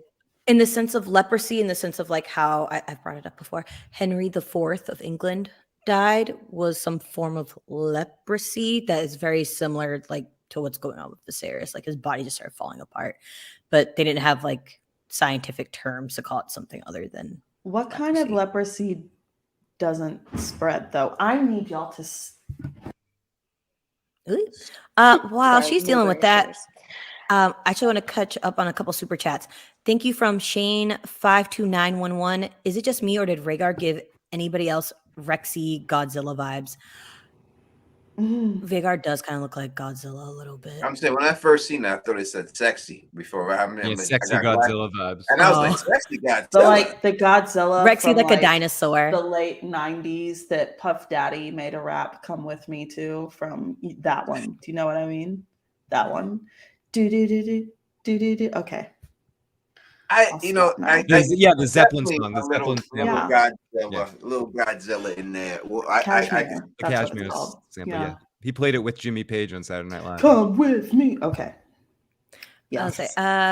So we have a couple other super chats. Thank you, Steve. The time jump was big, but they acted like everything happened yesterday. In my opinion, they really know how to hold a grudge. I still want Millie back. Yeah, I kind of feel like Kristen Cole still being butthurt 10 years later over the one time he had coochie one time. One time. We don't know he only got it one time. However, he's still butthurt true. For dumb reasons. For a decade later. Like, the girl is married with children, and you got away with literally murdering her fiance's boyfriend. So, like, I think you should just shut up. Let it go, dude. Let it go. I count your blessings. Yeah, as a man, exactly. And I've held on to women that I've been with and wanted to be with again. I could, but not to that point ever in my life, but men do go through that situation when you do, like, hey, you left me, I want to get you at least one more time so I could leave on my terms. Like, oh, you know what I mean? But this dude is taking that to the next level. Like, he's like, it's disgusting how far he's gone with that. He definitely needs to just grow up. And that's it. This girl, probably because, listen, he's the king's guardman. That's the only ass he's ever had. He's probably, I got to be faithful to my cloak. And I just sitting back thinking about it all the time. So should have thought about that before you took the goddamn job, son. Agreed. We also have a super chat from Luna Cascade. I need time with the characters to care about what happens with them later. It's too fast. Yeah. I think we kind of addressed it. Sorry, guys. I am way behind on these super chats. Sorry, everybody. Kristen Cole can go and coach the Boston Celtics. I really like that artwork on Luna. Ayo, I'm gonna need you to relax. Tony, we don't. It's too soon, bro. Too soon. Come on, Tony. Wait, what's too soon? Raw. Can you mute Tony? Arah, What did he say? I missed it because I was looking at that artwork. Sports ball stuff. Sports ball. Yeah. I put him on like a 5-second timeout. Look, you guys, Kristen Cole really is the worst, but look at Fabian Frankel. Look at him. Oh my God. I like his hair. He's just beautiful. Okay. Let's see. We had another super chat from Michael David. So Helena is a prophet. What was that last ring has no legs about? Oh, I did see that. I'm not happy at all with how quickly the non-white and non-straight characters are getting killed. And Dame is showing favor to the daughter with a dragon. So a few things I did see. Oh, somebody else commented as well. The last ring, no legs, is Brandon the Broken. And I agree. That statement. Oh, okay. Interesting. Because no legs. I mean, Bran has legs, but y'all know what she meant. But there weren't 60 kings. Well, you don't have no legs, Lieutenant Dan. I have no legs. Lieutenant Dan, ice cream. Lieutenant Dan. I just got my sea legs forced. Well, you don't got no legs, Lieutenant. That's my favorite line in that entire movie. I also do agree with the I don't like how some of these characters are being killed off as well.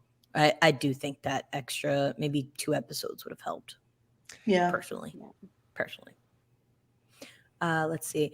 We had another one from Jonathan Palacios. I thought Allison wanted to bring the baby without Rhaenyra so she could convince her husband that it is a bastard, but Rhaenyra wouldn't let that happen. Oh, that makes sense. Yeah, that's kind of what we touched on earlier. This Rhaenyra was not going to let that baby out of her sight with Allison as soon as he was born. You mighty hell. Yeah, because she knew what Allison wanted.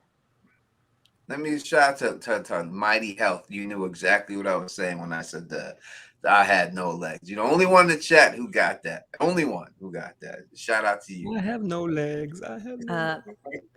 Another super chat from Steve. Alisha can't be right twice. Alicia's always right.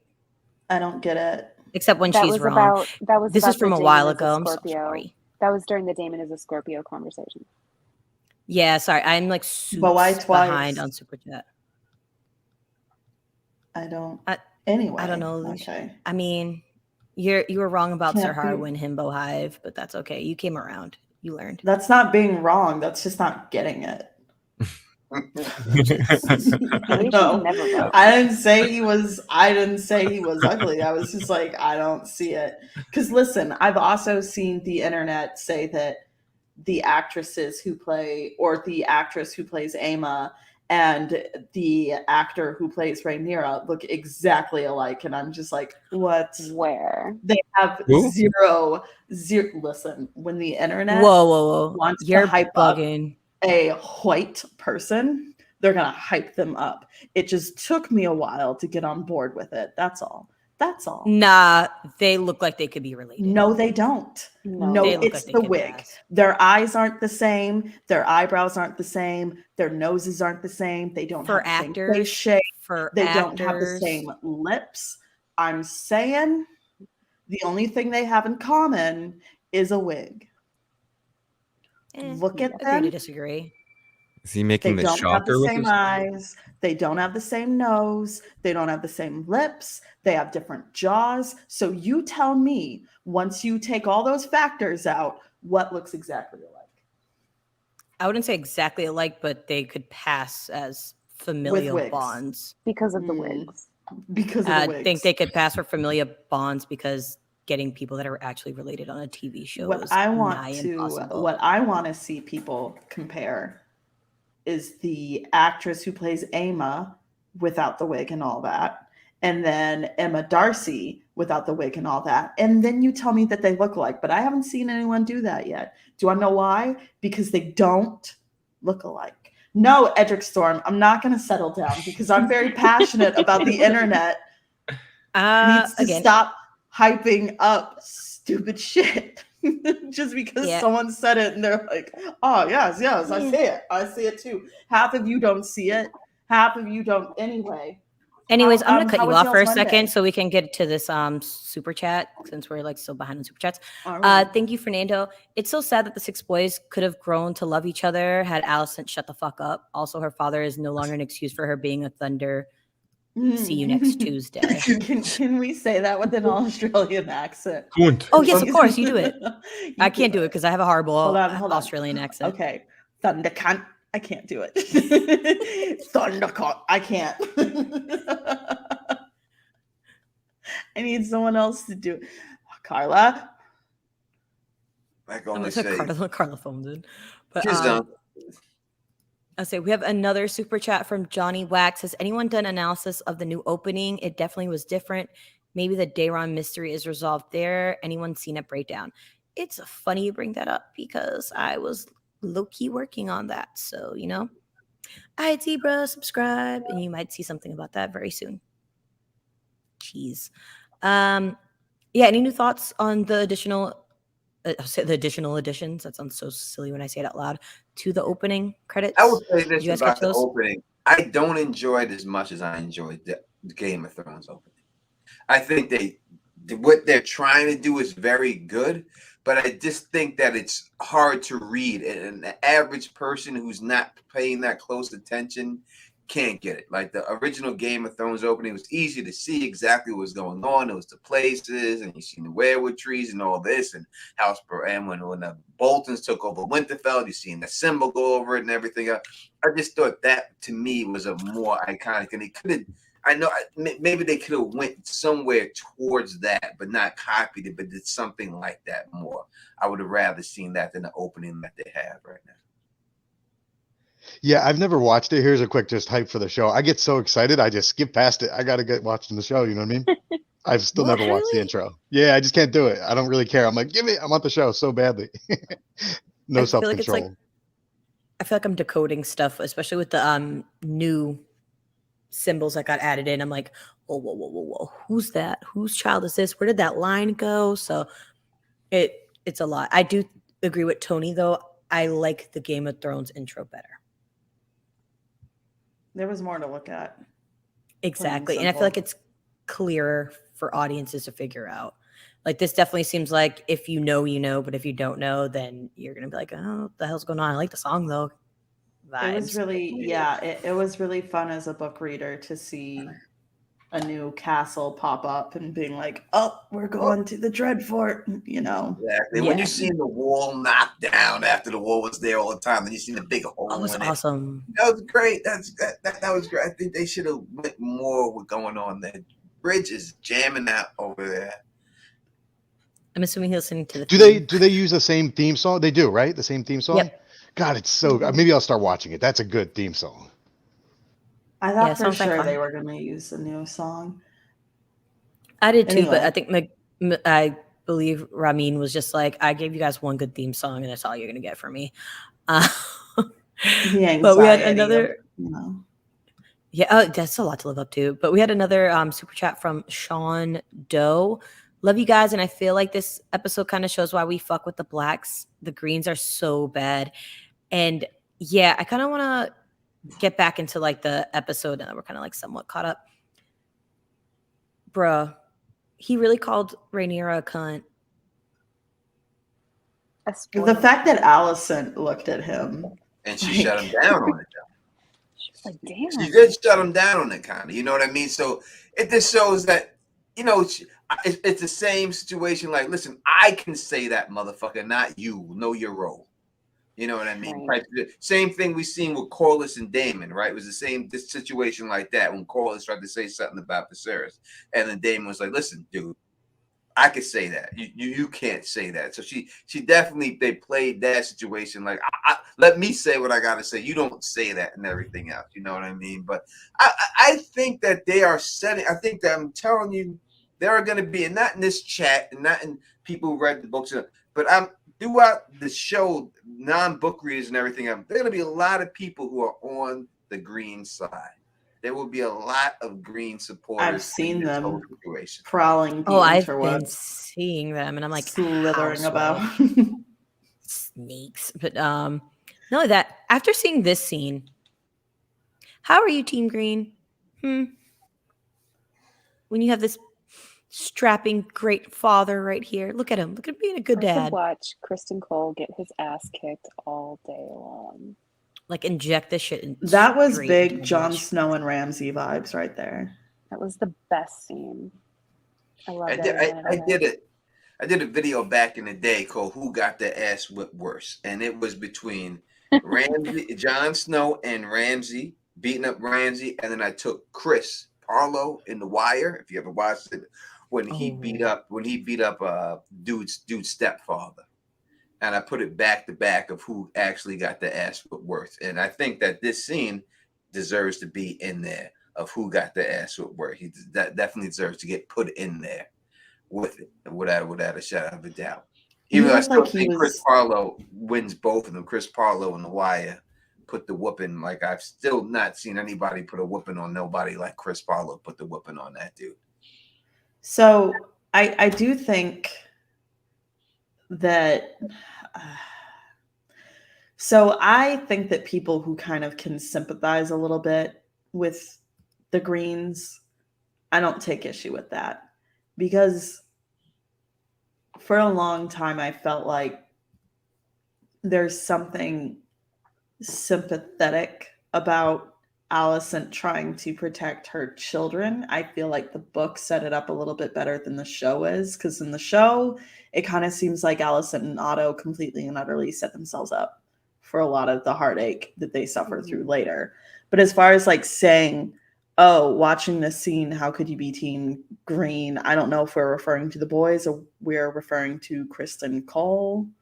I'm referring specifically to Kristen Cole, who purposely instigated and antagonized. Not that he's bullying children.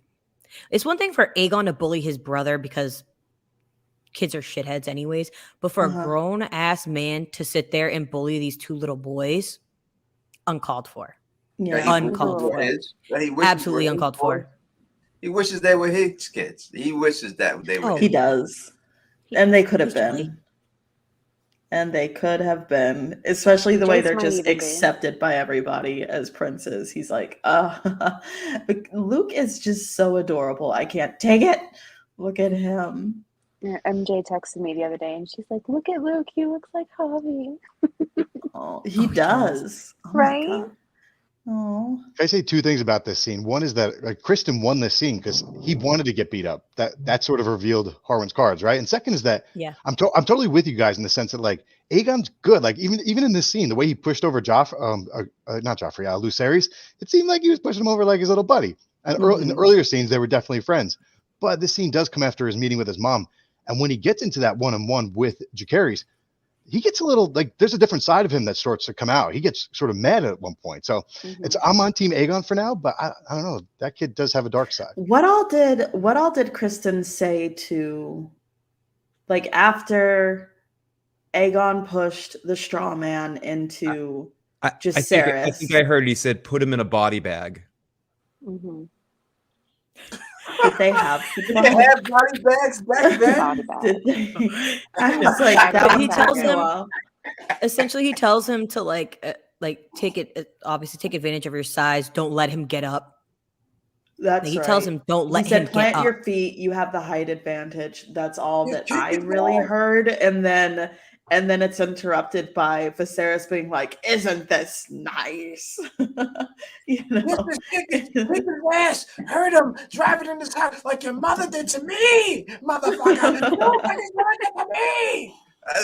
I feel like he was like vicariously living through Aegon to beat up Rhaenyra's children. That's what I got from the scene. He wants to sleep with Rhaenyra so bad. Like, You it's think just so, like if Rhaenyra went to him and said, "Kristen, I was wrong. You know, I loved you this whole time." He'd be like, "Oh, my princess, I love you too. I've been waiting for you." No, he just wants us so bad. He's just trying. He wants it one more time. But you know something, as much as he is just a little bitch, at the same time, I do think that Fabian can play a very ominous Kristen Cole, because that first scene in this episode where he comes out of the shadows, my heart kind of dropped a little bit, like, oh shit, like, and I don't want to spoil anything, but definite foreshadow. Yeah, and I was gonna say with this scene, obviously Harwin kind of showed his hand because Kristen's like, "Oh, you pay extra close attention to them," and essentially baits him into, "Maybe you're their father." Yeah, And Harwin acted stupid. Yeah, that's his ass beat. It was like Bridge was saying too. I think we see the smile on Crispin's face at the end of it all. Like, I got exactly what I wanted out of this situation. You sucker. I baited you into this. So I think unfortunately he did. The douchebag won the scene. Yeah, because he wants to push it. He's got to get this guy out of here to have a chance. He's like, I got to get this guy out of here. This guy, I can't. I got to get him out of here. I got to have a chance to get it myself, and the only way to do it is to get my ass. And let's just show you how strong he's willing to get his ass kicked to try to get the pussy. Chrysanthemum took a calculated risk, and unfortunately, it paid off for him. There was a word that. What are you saying, Bridge? There was a word that he said. It's not a big word, but it's not part of my vernacular. When Harwin got up, he was like, "Is this what you teach them, Cole? Cruelty." Like that word cruelty, that hit me for some reason. I was like, wow, it made me love Harwin. I've already loved him, but that word cruelty made me love him even more. I'm like, yeah, they're teaching him cruelty. That's a perfect word to describe what the parents are teaching their kids. So in the chat, Touch of Noir says, I think Jace is Cole's based off of the two different hair curl patterns. I did see a couple people say that recently. That would be insane. Since we have that shot, like, we're not sure if Rhaenyra actually drunk the tea. Right. We just know it was delivered. And she was married off to Laenor. Like a month later. I keep calling him Laenor. She was married off to Laenor within weeks. Yeah. So, and, Jace looks at least 9 years old. Does he know anything about the tea? Like this is that would see if it was something like if he knew about Allison probably said it. If it was that, then I could see him being a little more upset, saying, "Hey, you killed my child," right? So I could see that working better if he knew about the tea. But if he doesn't know about the tea, then he's just a straight simp. There's no reason to be going crazy over this chick who don't want you no more. But if they did that and said, hey, he knew about the tea and this is the reason why he was upset, then I could give him a little bit more justification of hating her because she killed off his child. I think he probably would have found out by now within the 10 years that he's been crawling up Allison's butthole, that she probably would have let that slip. Crawling up her butthole very soon. I guarantee you that. I don't think it's going to happen. I think he sees her as this savior. The mother. She's the mother. Yes. So I think she takes the faith of the seven way too seriously, and hypocrisy would fall in line with both of them quite a bit. However, I think that he sees her as not only the person that saved him from, you know, the headsman's block or getting castrated or whatever else, but she saved him in that Godswood from the samurai end, we'll call it. I'm trying to be sensitive to people's triggers, but I think he sees her as this beacon of light, and her cause is just, and I don't think he really would put himself in a position where he would sleep with another royal person again, because look at how hateful and burned he is now. He already soiled himself. So no, he's gonna call his ass. I've called many women mommy, all right, and it ain't the same like I called my mother.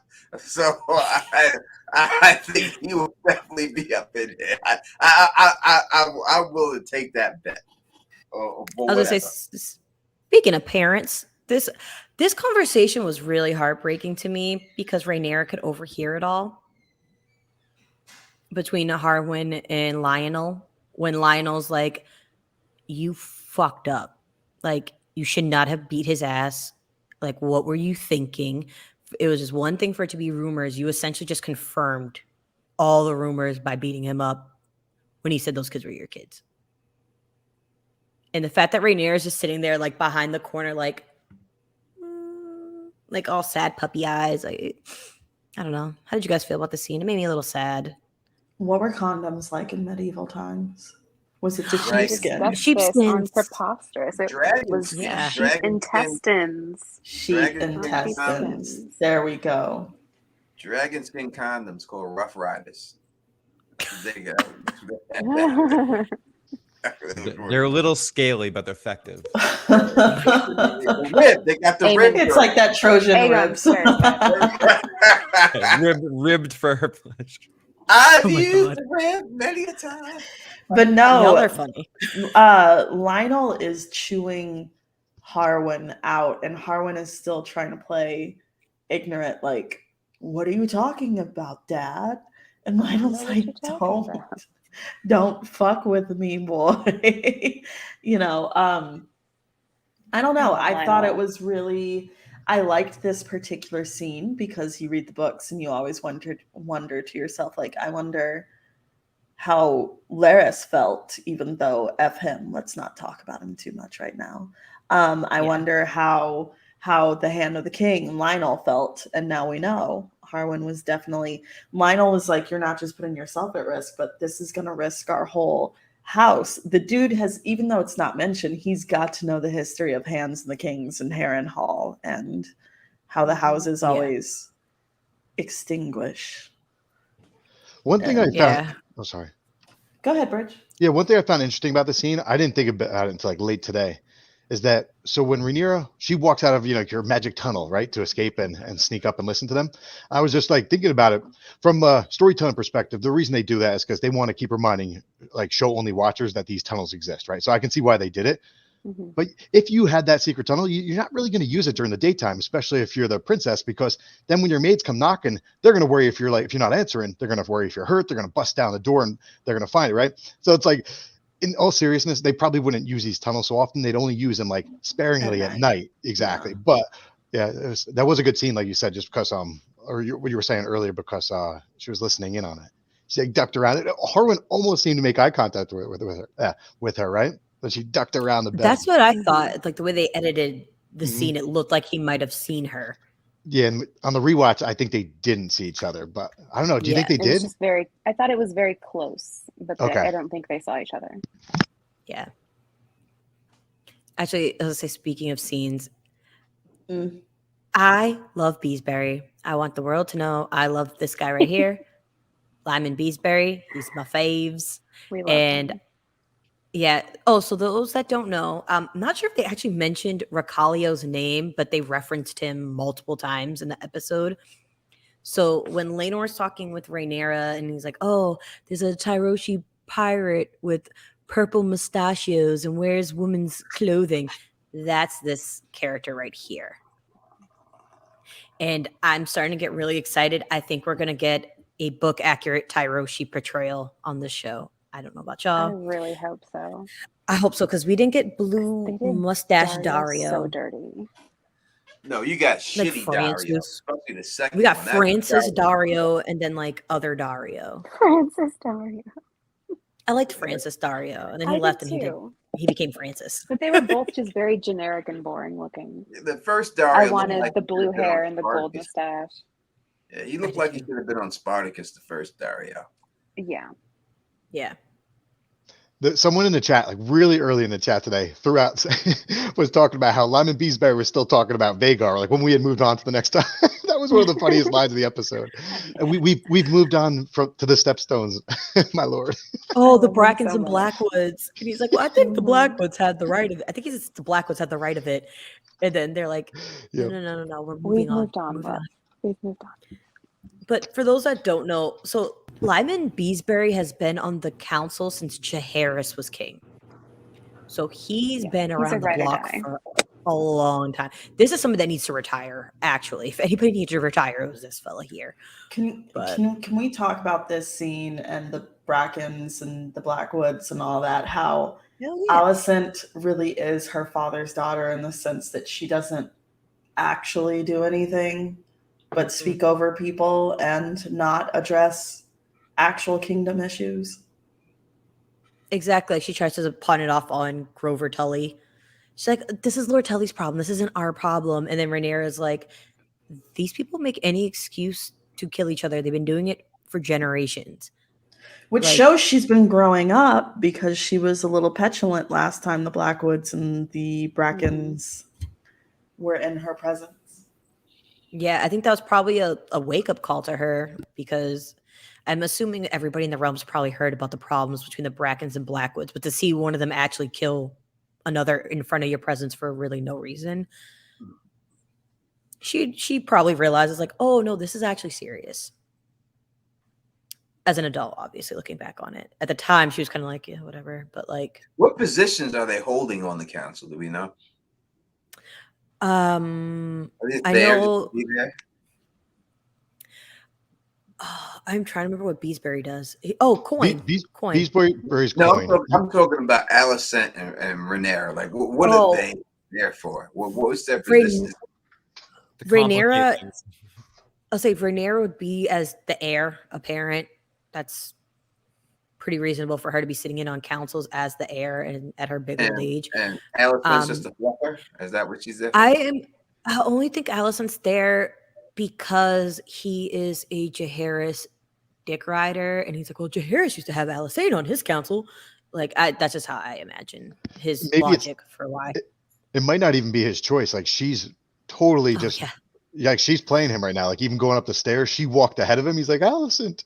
Like, she's sort of running the show nowadays, or doing her best to run the show when she can. That's what he gets for calling chicks in to have sex with you at 3 o'clock in the morning. You know, this is what worm always turns. This is what it is now. Now he's got to follow her ass. I do whatever you want. I'm about to die, please. You know, that's just the way it goes with him. So he did that to himself. Again, he made the wrong call on who to marry. He should have took the advice he got all the way around. I agree, especially in this scene too, when Rhaenyra has the proposal where she's like, oh, Jace and Helena should wed. You know, we're all family here. There's clearly been some animosity. Let's, bring it all together, be a family, Dom Toretto style. And Alicent was having none of that. And what gets me is Viserys literally has the authority to be like, well, yeah, over your dead body. Well, guess what? I don't care. I'm the king. And if I say they're going to get married, they're going to get married, which doesn't happen. But like, do you not remember what position you hold in this like whole situation? She doesn't want Someone- solutions. She wants to be angry. Someone earlier Yeah. was mentioning when he was on the watching the training yard and how he was smiling and how he was so happy, right? He had that same moment here when they did the proposition. He goes, "A most judicious proposition," and he was just smiling ear to ear. And imagine if they just did that right then and there. Honestly, I think that would have been a better match for Helena than Aegon. Why so curious Right? and so funny? I'm saying, you know, I agree that it was a good proposal. I could see why she should take it, and I could see why she shouldn't take it. If she's feeling like this is bastards, then she's gonna say, you know, this is the only hands this bastard should have a mind. You know, you have a little Storm's End situation, and why would I want my child to be married to your bastard? And you know, now all of a sudden your back's against the wall. Now you want to be cool? You want to be cool now. Now you know you've been exposed, so I got your ass. Now you want to be cool about the whole situation. So I see it on both ways. But if she was about family, she'd be like, you know what, let's just dust this shit off and let's just move on. But for whatever reason, I don't know what it is, but she will not let this fucker go. She does not want it to let go, and that's just the bottom line. She just wants her son on the throne and no compromise. And that's it. My way or the fucking highway right now. Agreed. Well said. I do want to catch up on a couple super chats before I move forward. Thank you, Chrissy. I have had a theory that Daella Targaryen was autistic with learning disabilities and social anxiety. Helena absolutely could be like her too. That's alluding to the point that Alisha was making a little bit earlier. Well, I was we also trying to make a. Okay, never mind. Go ahead. Go ahead. No, go ahead. I was going to move on to another super chat. That's why I was going to say if you wanted to say something. One of my reasonings is because Helena seemed averse to being touched, and that can manifest in, like, that can be a manifestation of autism sometimes. Like, they don't necessarily like to be touched unless it's on their terms, and they're very particular about the terms that they like to be touched. Not only that, but you definitely got the sense that Alicent doesn't always know how to talk to Helena. Like, it's always very awkward between the two of them, but you can also see that Alicent puts in effort to talk to Helena, because it wasn't just like, oh, that's nice. She actually engaged her when it came to that millipede or whatever it was, even though you could tell she had no interest whatsoever. I mean, I could go on and on about autism in general, but my two main things right there is she seemed, I don't think it's just that she's a dreamer, but yeah. There's more to it. Yes. I could see that. We have another super chat from Barmandu. Christian Cole needs to drop the skincare routine because everybody else been skipping that. They gave him a haircut. They did give him a haircut, but his skin does look like really nice. It's like all smooth and flawless. It's because he's Arab. That would make sense. Yes. We also have another super chat from Ijovu. Why would Varys kill a key evidence? Oh, I'm assuming that means Larys. Kill key evidence Harwin of Rhaenyra's illegitimate kiddo. Is he playing both sides? Actually, can we? Larys. I think they meant Larys. They meant Larys. Larys kill key. Kills the key evidence. Why would Larys kill key evidence Harwin? So Harwin is the key to proving Rhaenyra's kids are illegitimate. Why is he? So this person is asking. So this person is asking, did Larys get rid of his brother so that his brother no longer did stupid stuff, to very much insinuate that Rhaenyra's kids are his? I don't know if he needs to be there for him to prove it. I think it's been proven that even if he lived where he was living in Harrenhal, that fact would have already been made. I think it's a done deal on that. I think he killed him because he just wanted to ascend himself, and he's probably been jealous of his brother his whole life. He's got this stupid little club ass foot. You know what I mean? They don't play golf back then, so he's no use for it. So I think he's just been jealous, and he just wanted to ascend, and this is how his way. He didn't care who he had to step on to get there, and I think that's why he did it. Also, it seems like he did it. I know, obviously, we're jumping to this. Yeah, let's get into this. I feel like another one of his motivations was to have something over Allison, because Allison doesn't explicitly say, like, hey, bro, go kill your pops and your brother for me. That would be awesome. She doesn't say that. She just says she would like to have some allies, and does anybody take her back? He took that as a word. Gotcha, sis.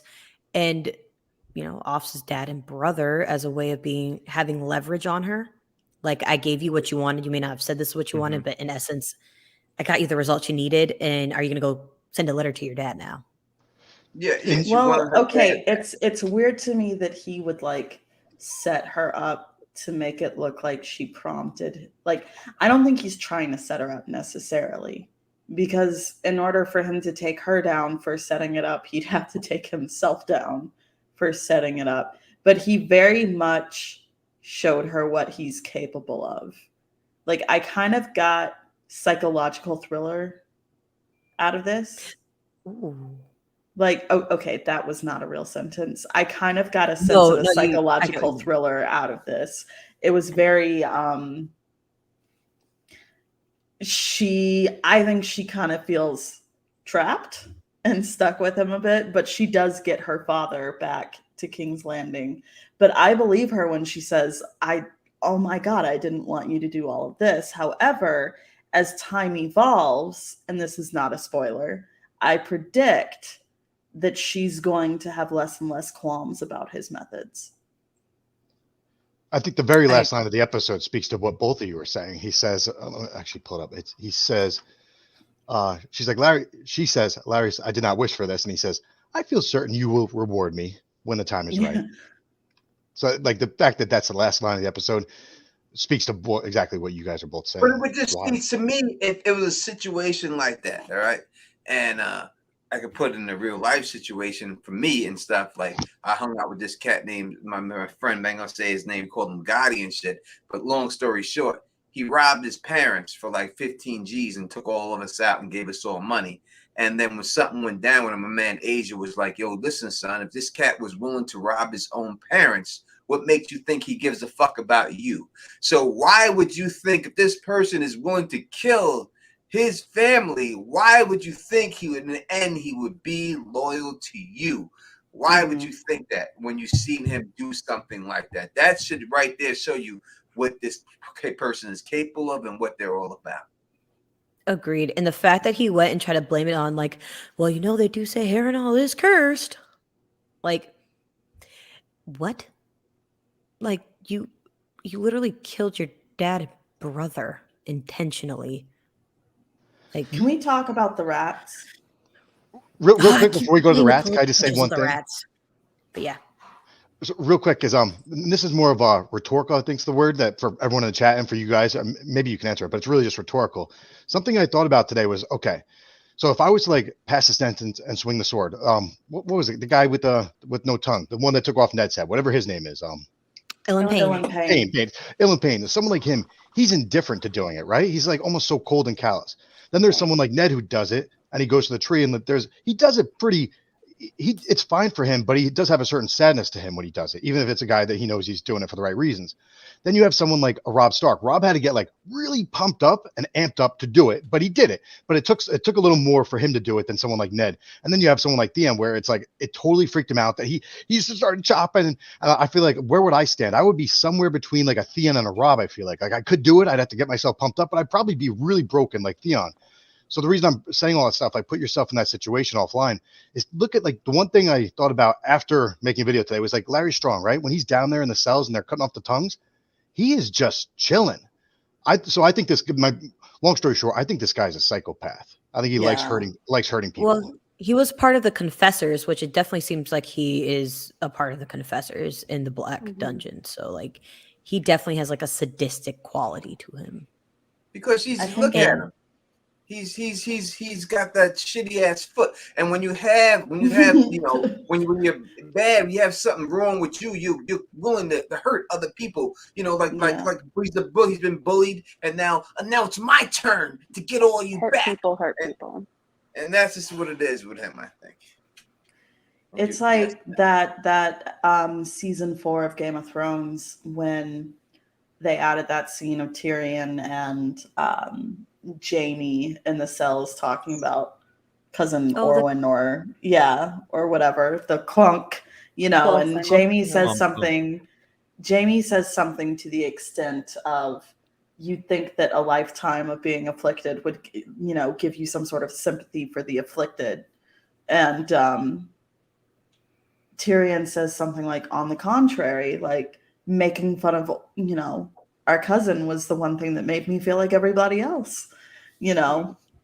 I think it's that same concept. I think he has quite a bit of resentment being the younger brother to that specimen, being the son of the Lord of Harren. I don't know. I guess, especially with the clubbed foot, he came to realize there's no place in the world for him unless he's completely and utterly at his brother's mercy and sympathy. And even then, that would garner a lot of resentment if Harwin had taken care of him. And I'm willing to wager Harwin would have taken care of him, but can I just say, Harwin would have, because looking at like this farewell scene that he has with his family.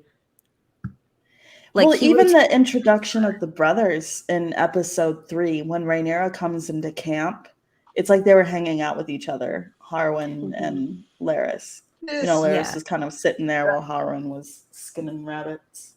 I will say that they have done everything in this show possible to make women fall in love with this fucking Harwin. They've done everything. What else can you? You have him hugging babies. You have him beating up the bullies. You are so jealous. I am, motherfucker. Yes, I am. They've done everything for this motherfucker. Look at him. But you He's such a good dad. His goddamn Fabio-esque hair. Fuck you, motherfucker. All right? I'm sick of it. Oh, we gotta love me. Always gonna go away. I'm gonna pat you in the head, kid. And I'll see you later. And I'm gonna hold the baby. And I'm gonna beat up the bully. Everything. They done did everything to make. Wait, it gets even worse. Because when the fire goes on, he's trying to save his dad. Like he's banging down the door to get to his dad. I was wondering how he ended up in that hallway.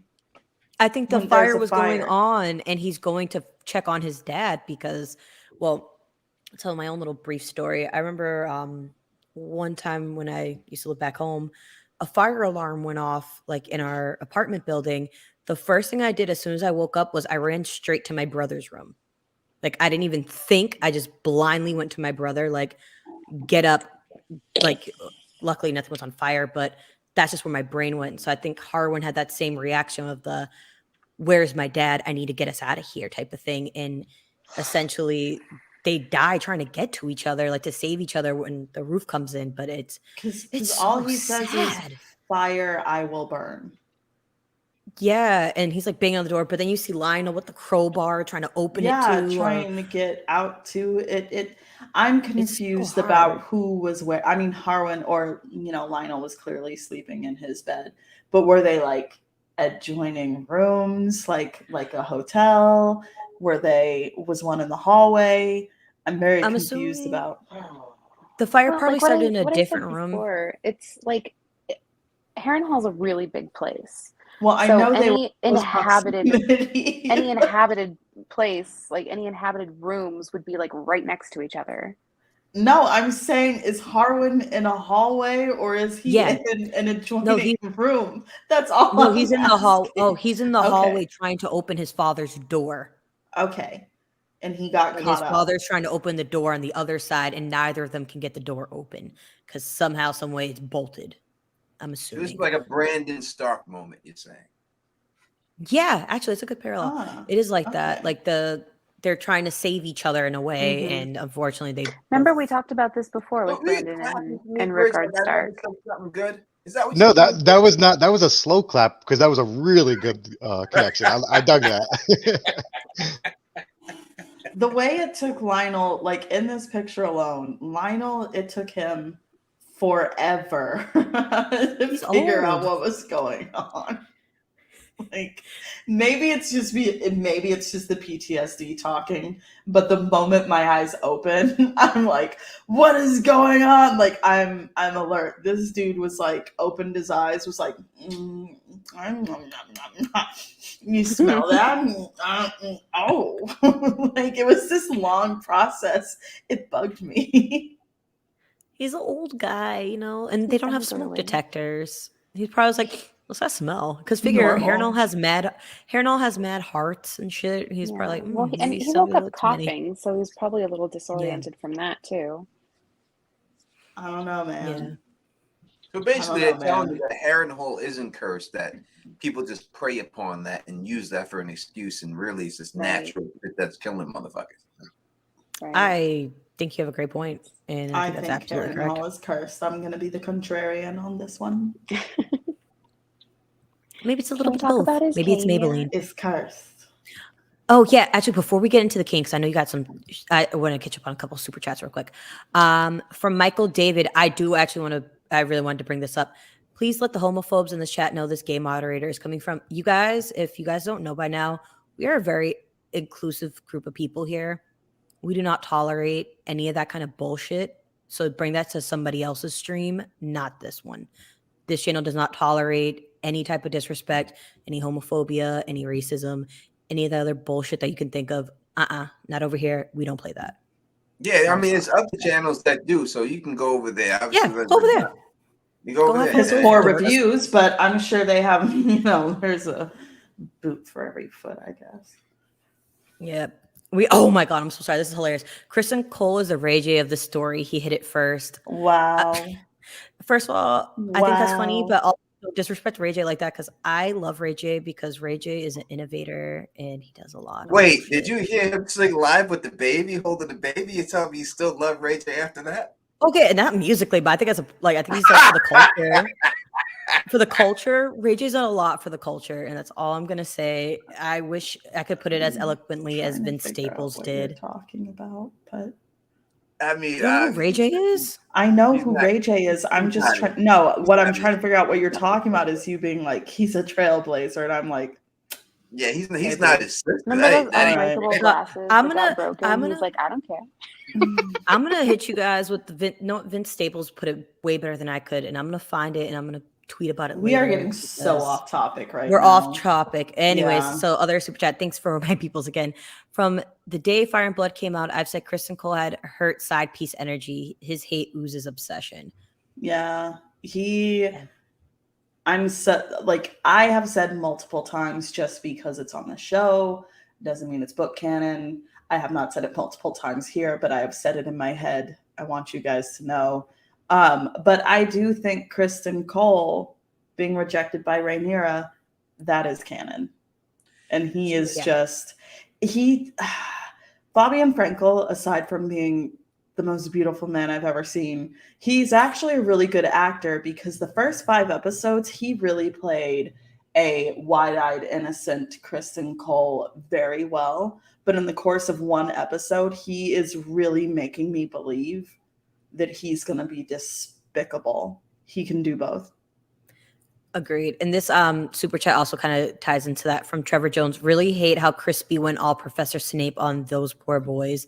Bullying kids as a grown man, shake my head. Oh my God, it is Professor Snape, except with no redemption. Yeah, it's kind of like Eastbound and Bound, if you ever seen that. When he was the gym teacher, and he was like, he was sitting there with the kids. He was like, "Listen, I don't like you. Whoever wants to beat up that kid over there, I don't see a thing." I think it was a situation like that he was dealing with. But for his reasons, it all comes down. He's doing it for his reasons because how could you say, "Listen, I want to inflict pain on someone's kid because their mom don't want me"? That's what makes it despicable. Why? If you have a problem with the mom, you do. But why would you take it on? The mom ain't there to see it. Why would you want to do that? It's probably because he knows that this dude is dicking down his woman, and he's upset about it, and he it's going to get back at this dude at this particular time. I think he was like at that time, and don't get me wrong, he's horrible. He's horrible. But I think at the time he was content to just kind of ignore the Rhaenyra's sons, and then it wasn't until Harwin got involved that he's like, I'm gonna go for a double, and I'm gonna mistreat these kids while pissing off their dad. I think once he saw Harwin show up, that was where he was like, okay, because I think he was trying to provoke Harwin long before he started verbally trying to provoke him, which taking it out on the kids is still like really, really shitty. But I think also as well, there's no way that he as well doesn't assume that Aegon is eventually going to become king and Rhaenyra is going to resist. So in his mind, he's like, well, I need to train the greens better than I do the blacks or some crap like that. Wow, what a good segue into this super chat, Alisha, from Raul Santiago, which I'm not going to judge you, Raul. Team Green all the way. I can't believe I'm only reading that sentence because somebody else wrote it.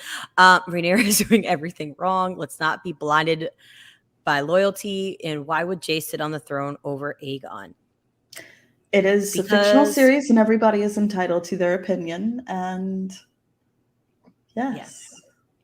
I love that for you. I do want to follow it up. Your wrong opinion. Yeah, I was like, Raul followed up with hello all. I'm glad that Allison called Rhaenyra out on her BS, trying to use Helena and Jace to clean her own mess. I do see that side of it, but at the same time, it was what came out of her mouth. Like, there's plain looking children.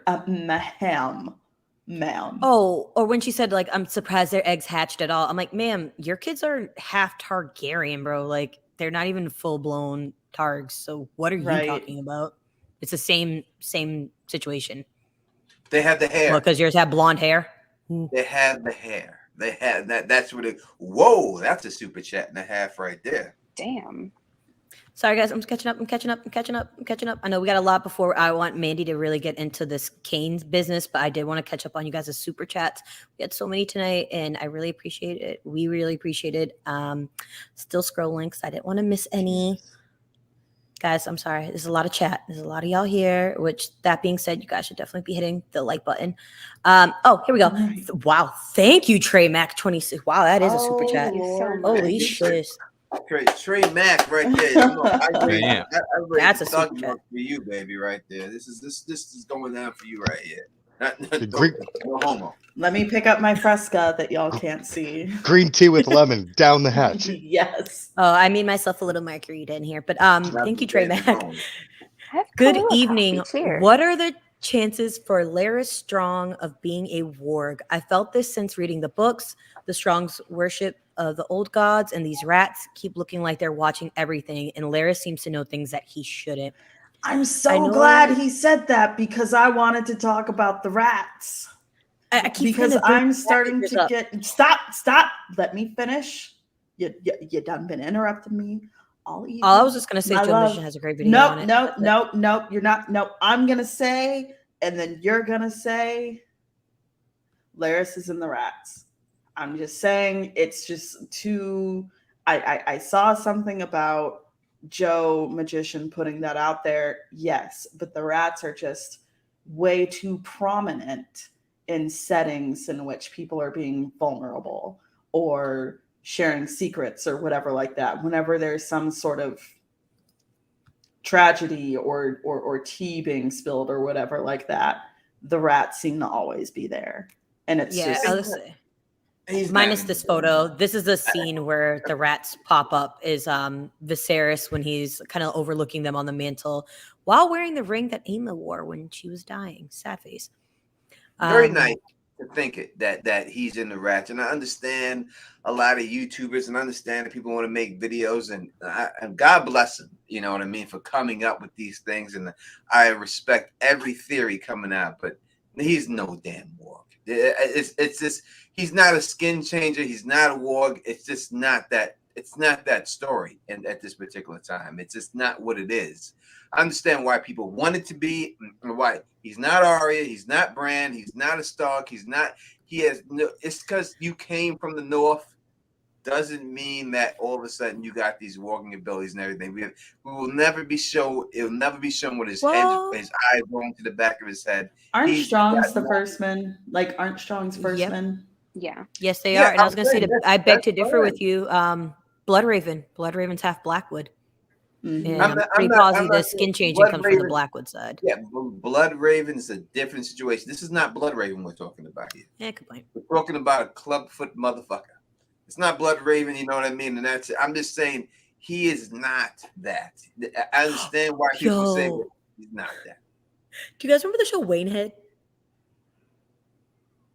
Does anyone remember the show Waynehead? Is that just me? You remember the show? No. Oh God, you guys stink. Somebody in the chat, if you guys remember Waynehead, Laris reminds me a little bit of Waynehead, and I'll send you guys a picture later about that. But we did have one other super chat from Allison. Oh, sorry, from Mala Firebringer. Allison is a straight up Karen at this point. Yeah, I think we can all agree on that one. But speaking of points that I want to get to, does anyone think y'all ready to have your mind explode? Does anyone think possibly in some universe, Otto or Alicent, because I'm not seeing it right now, maybe y'all see it, Rhaenyra could be a threat to I think when she marries Alicent's kids, the person I think that when she marries the next person she's going to eventually marry down the line, oh yeah. I think that's going to be the line in the sand that they're going to like. However, nope. This is long before that match. This is something that's been set up long before that match was, you know. Yeah. Side note, thank you guys in the chat for saying that you guys remember Waynehead from the Wayne's cartoons. Thank you guys. Appreciate all of you being cultured. But anyways, I'm ready to have my mind explode by Mandy. Okay, so we're going to talk about why this picture is wrong. Yep, it's wrong. There's been debate of whether it's a cicada, a firefly, or a bee, and I don't agree that it was a firefly. I think that it's a bee, and I think that this is a call back to a quote from Mushroom and Fire and Blood. He's talking about Laris, and he says the words dripped from his lips like honey from a comb, and never did poison taste so sweet. So I think this is like a Littlefinger Mockingbird kind of moment where he wants to differentiate himself. He doesn't want that Titan of Bravos to be his sigil. He wants something different and uniquely him. And so Laris doesn't want to be like, oh, just another strong. He wants to be his own entity within this. And so he's got this little bee, and he clips the same pendant onto the assassins who go to Harrenhal. And he gets those assassins from the Black Cells, where we know that there is a certain jailer that's going to be coming up in a very pivotal moment in our story. And I'm actually changing a little bit of my mind as to Laris's involvement in that because of this scene. You know, I would say that it was I love that theory. First off, I think that's amazing, this theory. Unlike the one we just heard. I got no disrespect to you, brother, who did a super chat. I think that it was a great super chat and everything else. I'm just not feeling that myself. That's just done on that. I'm feeling it. I feel it. Hey, listen, Alisha. I'm always right. I've been warming up to it. I'm not going to lie. But I've also been thinking the rats are just a big setup for like, yo, can we get somebody here to take care of this rat problem? I'm just waiting for that line okay, to like drop. yes and no. That's just too much foreshadowing for one event. Yeah. It's a blood and cheese situation. It's a blood and cheese situation. It's a he is the rat. He's a piece of shit, dirty ass rat, right. Motherfucker. It's that those two situations. I think all combined and all that is doing that. As for I don't like this dude. You know, I don't know if he's Littlefinger. You don't send criminals with a fucking. You don't put a fucking pin on the motherfuckers when they go commit a crime. That was sloppy as hell. Who does that? I know. I just want to say, I do like this. I just want to point out this comic that was hilarious. From Betrayed King. Did his firefly escape the lantern from Rings of Power? Sorry, I'll see myself up. It's funny because that's the first thought I had was the fireflies. I was like, oh shit. But yeah, when I first saw this, until I saw it's a firefly cane, I thought it was a bee as well. And then like this could be like the honey. I thought Like it the was amber. so my initial thought, and it took me like 2 minutes to be like, Alisha. I was like, it's a scarab. And then I put all the pieces together in my head 2 minutes later, and I was like, it is not indeed a scarab. But anyway, I can proceed. understand them wanting a different sigil because this House Storm sigil sucks. I mean, Yeah, it's nothing special. It's supposed to be about like the red fork blue. Sorry, the red, green, and blue, like the rivers, right? Yeah, Yeah, the Like trident. the colors on it, the trident. Yeah, I get it. I get it. It's not that great. It's like when God rest her soul, the Queen of Thorns said, "You like, oh, Stark winter is coming. Oh, that sounds great." It's like that. He wants something like that. He wants something of his own. So he's like, the firefly. And what does that symbol? The fire. I don't understand what that would symbol. You come out at night and you light the way. Is that what it means? The firefly. If that what it was, what would that mean? To be, like, why would you want to be a firefly? I don't get it. Why? If y'all could pick your own sigil, what would it be? Bridgeport said he's the dung beetle. No, I'd be a snow leopard. They're my favorite animal. I love snow leopards. So my entire family agrees the Bentons would be a honey badger. And our words would be, we break shit. We have decided this as a family. I would want to be a gorilla, but their dicks are too small, so I can't be one. So I have to barnacle. I have to go with the Black Panther. I gotta go with the Black Panther. I have no choice. I feel like the obvious one for me, people would be like, a zebra, but no. I would want mine to be a kawaka because I think they're the cutest little animals on earth, and they're happy, and they just like to take selfies and chill. Yeah, I love kawakas. They're Australian? They are Australian. Yes. Yeah, they're mad cute. They just like to take selfies with people and just with big ass cheeks. I love them. That would be mine. And our house words would be quiet. like, oh no, I'm here. Our house I was words just would be putting up cute. that I'm House Soprano here. House Soprano. I love that. House Soprano. Yeah, mine would just be kawakas. Our house words. We cute, and then that's it. We cute. We cute. I just looked at them. They're just stay away from me. They're Is precious. it a cactus? How are you going to go to war with like a cute little kawaka on your shield? Who said we were going to war? We're just gonna mind our business. We're like Switzerland. Like it's Switzerland. We're not beefing. We're just gonna collect the money. That's all. Realistically, though, I'd probably have like a conga drum or something like that. Some musical instrument of some sort on my sigil. You got to pick that animal, Phil. Come on. Okay, now. then a house cat, a little object. Then Garfield. I'd have eating lasagna. House words. I hate think? Mondays. Yeah, I hate Mondays. Exactly. Or feed me lasagna. Mandy, go. Where are you? Said it was a cactus.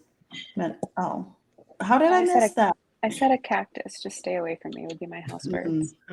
Stay away from me. So what do we think the firefly is symbolic of for Laris?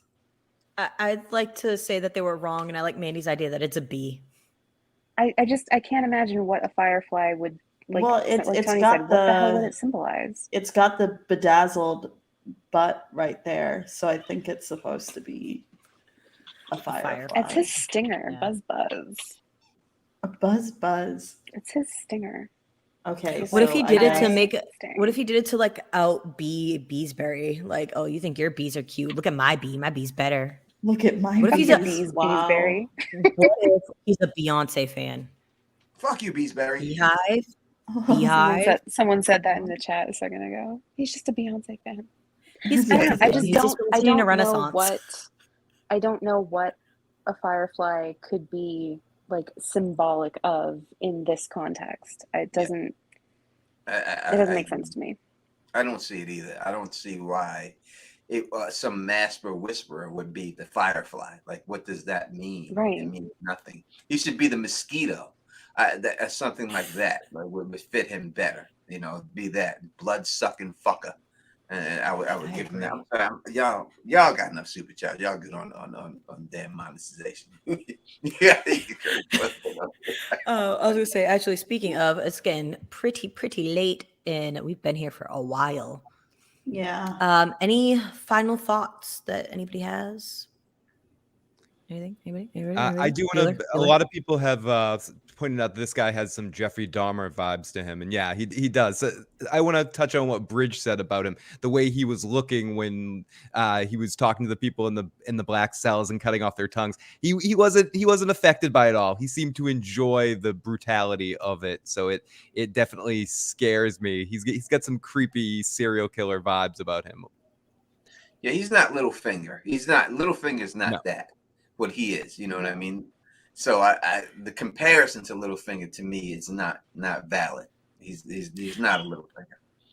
I feel like he's more sadistic than Littlefinger, but he's just as manipulative. Yeah, but he enjoys the violence aspect of it, or the yeah. I think they both have manipulation and enjoying the manipulation aspects of it, but he enjoys the brutality more than Littlefinger. Littlefinger will have the brutality be a part of what he does when it makes sense to his point, but this guy, I think, just enjoys it. It feels like Littlefinger is hardly ever there for the brutality. Yeah, exactly. Yeah. Oh, and delegate. Tony Sled. Littlefinger gets women, Lars does not. That's very true. Yeah, we have a super chat from Triple OG Josh. Thank you all for another great stream. Thank you. And I just want to say thank you guys for coming on again. Thanks for coming to our house and letting us in your house. And it is always a pleasure. Thank you so much for having us. Welcome to my house. I was about to say. Honestly, that's what was playing in my head while I was saying all that. I'm not gonna lie. I was like, if I could sing, I would do it, but I'm not going to hurt you guys' ears like that. That'd be really foul of me to do. But yeah, I guess let's wrap this up. You guys check out the pre-show with the Don, Tony, Teflon, Bridge 4, and Feel the Issues guy on Sundays. You know, occasionally you might get a direwolf sighting. Yep. Yeah, we're on every Sunday at 6:30 Eastern time before the show. Bridge 4, the Don, Tony, Teflon, Feel the Issues guy. As I said before, that we will have, quite possibly, we will have this actor on there with us during the pregame show. Maybe next week or the week after, but it definitely will go down. There's no doubt about that. That's already done deal. So, and not just him. We'll have a couple other people before the season ends. So definitely, check us out. Teflon TV is where we do that at, and everything else. So, again, our sister podcast right here, Direwolf City. Thank you for having us on, and I'm just so happy for all of you and building your channel and build your brand and everything else. And I really love everything that y'all are doing here and stuff, and just. Miss Gray, wish you were here, Gray. You know what I mean? Wish you were here. Would have been, it only gets better with Gray. You know what I mean? But had a great time, and everybody in the chat. You know what I mean? If it's your first time seeing us or whatever, thank y'all for being respectful and all that good stuff. I know we a little crazy out here. I'm putting the Homelander up in honor of Aegon.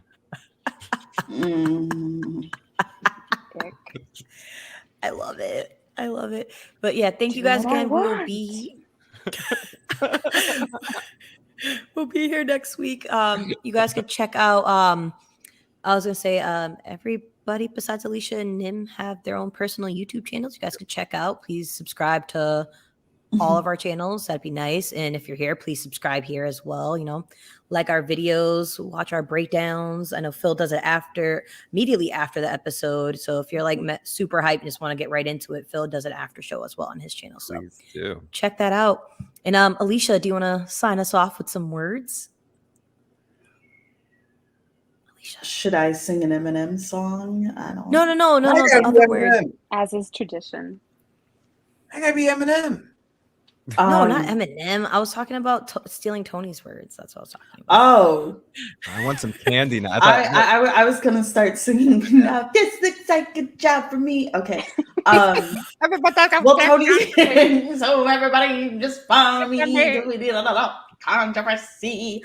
No, Tony's here, so Tony can definitely sign us off. Can I really? All right. Well, Yeah. All right. Well, then you ladies can say the last part. Then we'll go with that. If you like the way you do this, please thumbs up this, spread this across the realm, and as always, subscribe. And Stay until next sexy. time, you know who Stay it is. Peace. Stay And- sexy. Firefly. Stay sexy. Stay sexy. Sexy always. Just living.